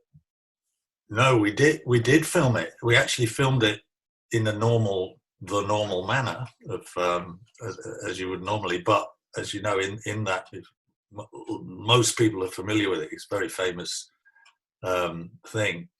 Like the filming was then converted in a very clever way into a cartoon, and it kind of zigzagged in and out of cartoon stuff. So we did actually film it, and I think there is a point when you see your real images very momentarily. Yeah, before going absolutely. That was a chap, Steve Barron, who became the king of pop promo videos in the 80s, and well, we had the 90s as well, I suppose. I played five-a-side football with him at the Sobel Centre up in Islington when he was a young lad. His mum was a very, very good film director and producer called Zelda Barron. And he was working really on the technical side, and he started making these videos, and then he just asked me to do it. I later worked with him on Mike Bassett, England Manager. Yes. Film Ricky Tomlinson as England Manager. Which I lovely believe is stuff. on TV later this week, actually.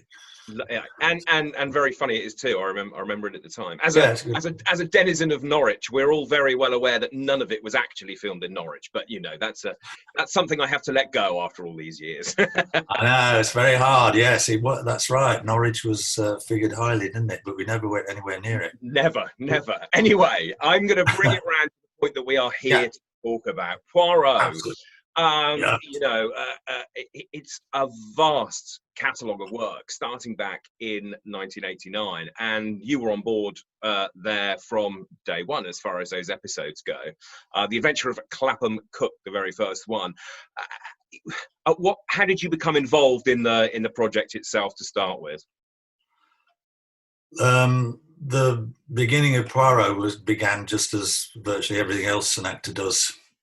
It began in the same way. I just got a call saying, "Oh, they're making this series based on Hercule Poirot stories. There's a part of the chief inspector in it. Would you go along and meet the director and the producer?" And you know, I can't remember whether I had to read. Often you have to read a couple of scenes to see what you sound like. I think I probably did. I can't really remember. And I don't know. I seemed to hit the right spot. So I was on board very quickly. I mean, it was pretty. I didn't go through a long process. You know, there weren't lots of meetings and will it happen or won't it? It seemed to happen quite easily.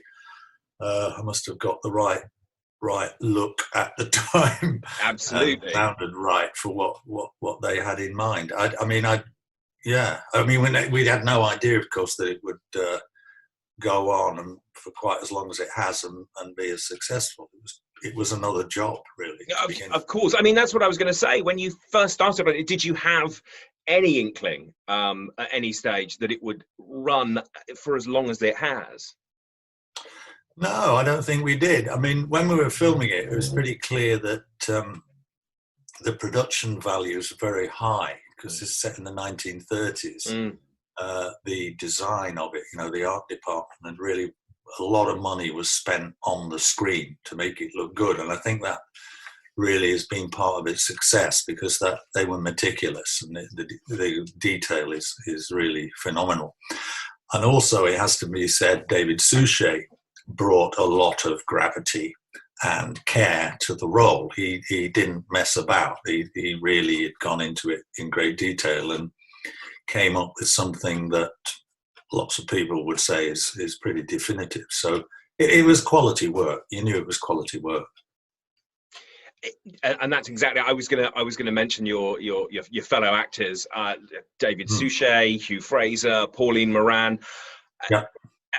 Part of that, did it feel like, again, was it once you got settled in and you're working with these people very regularly, did it almost feel again like being back in that kind of theatre ensemble kind of cast? Yeah, it did feel like an ensemble, and we were a little family. It was like, you know, I mean, they got very good actors to come in to play guest roles, and the roles were pretty good, pretty meaty, but you knew by the quality of actor who was coming in that they respected it and respected us. And yeah, we were a good group. We were a good little group and spent a lot of time together, as you know. Yes, absolutely. Yeah, Hugh Fraser, I mean, I'm still friends with all of them, but Hugh Fraser and I are particularly close, and we continued that relationship. Yeah. That's wonderful. That's good to know. That's good to know. You're in. I mean, there's an awful lot of episodes. You're in 40 of them alone. I mean, looking back, has it felt? I mean, it's it's many years. Has it felt like all of those years, or has it just been kind of so fun that it's flown by when you've been working on these? Oh, it's flown by. And I mean, we didn't work on it all the time. When we first started, I think we spent probably 6 months doing the 1 hour ones, because the first 3 years was just the 1 hour episodes, which we did 10, I think. So the other half of the year, you did other things if you could. So it didn't feel like it completely dominated your life. But we didn't know it would go on for so long. And once they started doing the 2 hour episodes, you maybe wouldn't be working for quite so many weeks. And actually, in the middle of it, there was a 5-year gap. Yes. Can't remember which years exactly. And then, of course, when it got to the 2000 and the producer changed and all that, and our characters weren't in them for the episodes for quite a long time until right at the end, then that was a very big gap. When you returned to the role after all those years, it's quite a gap between the 2 visits to the character. Did you find it difficult to become Japp once again? It was very strange coming back, because I think we finished in 2000, you know, the regular run of it, after what, on and off for like 12 years or something. Yes, yeah. And then we didn't come back to it, although they carried on it without our characters. They did stories that our characters weren't in, basically. 2013, I think it was. Yes, yeah, absolutely. That's a really long time. And it was easy to go back into the character, I think, because we'd done it for so long. But we were older, and Japp had become assistant commissioner. Absolutely. No longer just the chief inspector. So that there was something different about the relationship because of that. But probably the main thing was that the sort of family of people who worked on it, like the technicians, you know, the camera and the props and the lighting and all the people, the costume and makeup who worked on it, we didn't know. So it was like there wasn't that history with them. Yes, they'd had it with David on his own, with David Suchet on his own, but they hadn't had it with us. So the atmosphere wasn't the same. It wasn't as it had been, because we'd sort of grown up with it a bit, you know. Yeah. I mean, you talked there about developing the character at that point. How if you could go back to that start point in 1989 and know for how long it would have, if on day one they'd said, oh, by the way, you'll still be filming this in 2013, would you have approached it any differently? If we'd known it would go on that long, I think we would have it would probably have affected us in a bad way, because we might have got a bit lazy. I mean, actors are quite paranoid, and that we really don't know, even when you're in much higher level than I am, where your next job's coming from. So that would slightly affect. I've never had the yearning really to be in a long-running soap. And want to know, oh, that's what you'll be doing this time next year. I never wanted that. I like the idea that you don't know what's going to happen. So I think it changes your energy and your sort of need, if that makes any sense. But no, we have no idea that it would last so long. Yeah. I suppose it would entirely, like you say, change your approach to how you feel about being in work, steady-ish work for as long as that. Would it maybe change your approach to the character, do you think? Would you I don't know, fleshed it out more, done something else with it? Well, I suppose that because you're doing it over several years, it changes, and your attitude to it changes. There was always a thing about that relationship between Japp and Poirot that I think in the past it's been done that Japp is just a sort of buffoon and is not really very bright at all. And that, Poirot always gets it right and Japp gets it wrong. But we didn't want to make it just as black and white as that. I think Japp was an honourable man who did his best, and he had a morality about him and seriousness about doing the job, which Poirot actually admires. And although he hasn't got the imaginative sense that Poirot has, he's got a solid attitude to the job that kind of comes through. And I think as that went on, that kind of mutual respect thing maybe became a bit important, because we'd been through a lot together, on and off screen, Yeah, absolutely. How well did you know Poirot, or indeed the work of Agatha Christie, prior to taking on the job? Right. Well, I'd certainly read a lot of the books when I was, still at school, maybe, and so and liked them a lot. My kind of way of doing it is not the same as David's. He I think read every book there is and wanted to use everything that he read to create his character. I didn't feel the need to do that, I must say. I'd kind of took it more off the scripts rather than off the novels. But obviously, if anything went against what Agatha had written, then we'd soon know about it. But we were very we were very fortunate early on that the writer called Clive Exton did a lot of the adaptations of the books, and he had a bit of a liking for Chief Inspector Japp. So he did invent quite a lot of stuff. I mean, there was one episode, I can't remember which episode it was, where Poirot actually visits Japp at his home in Isleworth, and Japp comes up with a dinner, very certainly not the sort of dinner that Poirot's used to. So there's a lot of comedy in that, and a comedy about Mrs. Japp, who you never actually see but gets talked about a lot. I don't think that's in all that stuff's in the books, but we were allowed. We had to run everything past Agatha Christie's estate. They're very on it and wouldn't permit anything that didn't fit in with the ethos of the books. But that helped me a lot, because there was a writer around who was fond of him and wrote definite things. No, that's great. I think it's a very different thing, isn't it? A book is a book and an adaptation is an adaptation. Now, you don't want to veer too far off it, but television is setting out to tell a story in a very different way. So actually, I think it's great that you had someone as sympathetic to the character as that. Did you find that sort of stood you in good stead as you went on?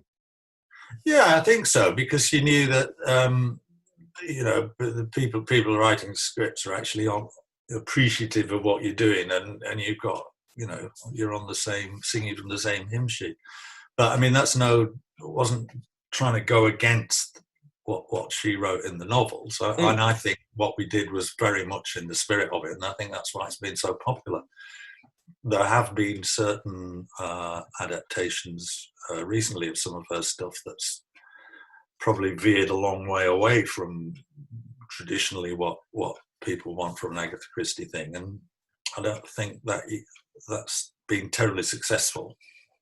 What I've seen, I haven't seen much. People have it very dear to their hearts. I've really enjoyed some of the recent adaptations simply because we have other adaptations we can go and look at. So actually, as a chance to move away from the source, so to speak, I suppose you can play with it now. There have been fairly faithful adaptations. Maybe it's time to look differently, but I don't think that would have worked for the lovely Poirot. Like you said, David is the definitive Poirot. I think that will always be the case.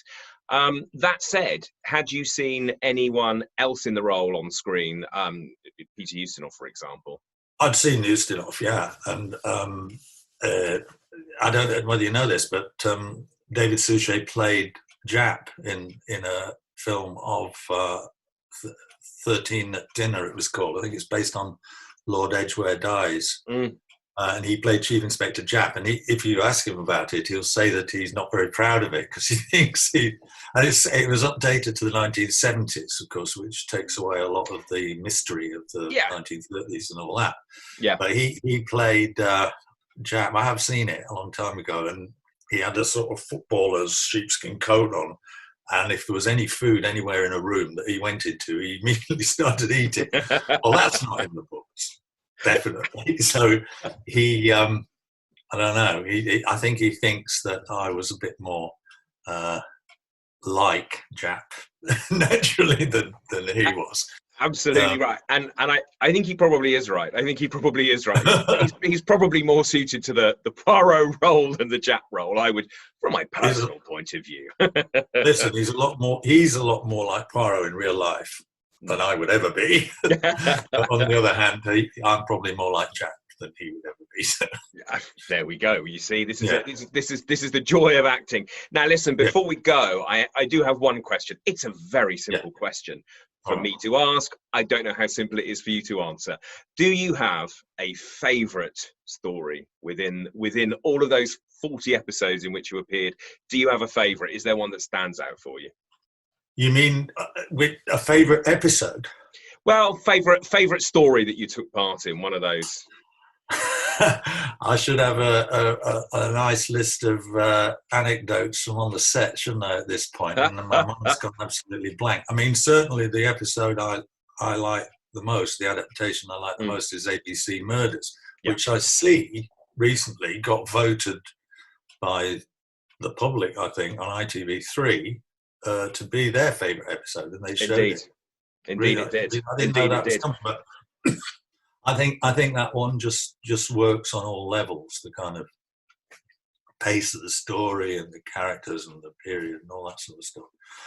But yeah, there were definitely amusing incidents. When we did the episode, I think it's called The Chocolate Box, which was set in Belgium. We went to Belgium and Japp received an award from the Belgian police force. Now, I think that was Clive Exton again. I don't think it's Christie, but it might be mentioned. I don't know. But we came back from lunch one day in the great town hall, the Hôtel de Ville, the Grand Place in Brussels, where I received this award. Wonderful. And the entire crew had decked themselves out in Japp moustaches. I came in. That's wonderful. It was absolutely amazing. I got a photograph somewhere of it. And I just thought that is really something. That is lovely. They were celebrating the fact that he was getting an award, which obviously he never did normally. So that was something.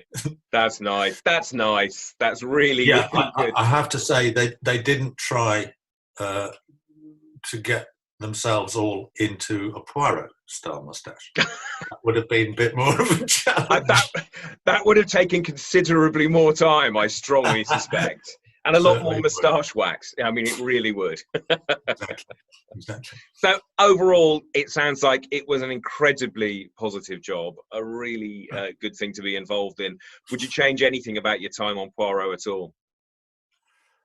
No, no, certainly not. It was a great journey, and it came at a very good time in all our lives, in all our stages of our career, to do something that became that commercial and just people knew about you more because of it. You know, I'd done quite a lot of TV before that, as you know, and it tended to be not ultra commercial. It was slightly more edgy, some slightly alternative stuff. Yes, yeah. Some of it, not all of it, but you know. So yeah, no, it was good. It was great. Came at the right time, and we had a lot of fun.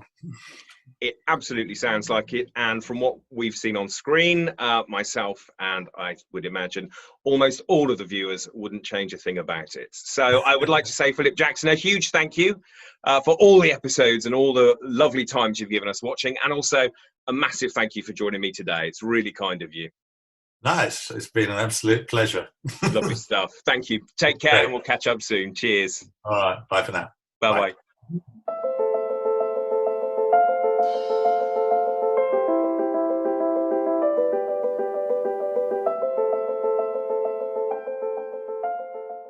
I'll tell you what I should have said about the one slight regret after it. I should say maybe it was a slight regret that Japp didn't get his own spin-off series. Oh yes. Now that would have been good. If they can do it, if they can do it for the Morse characters. Well, there you go. There you go. It's never too late.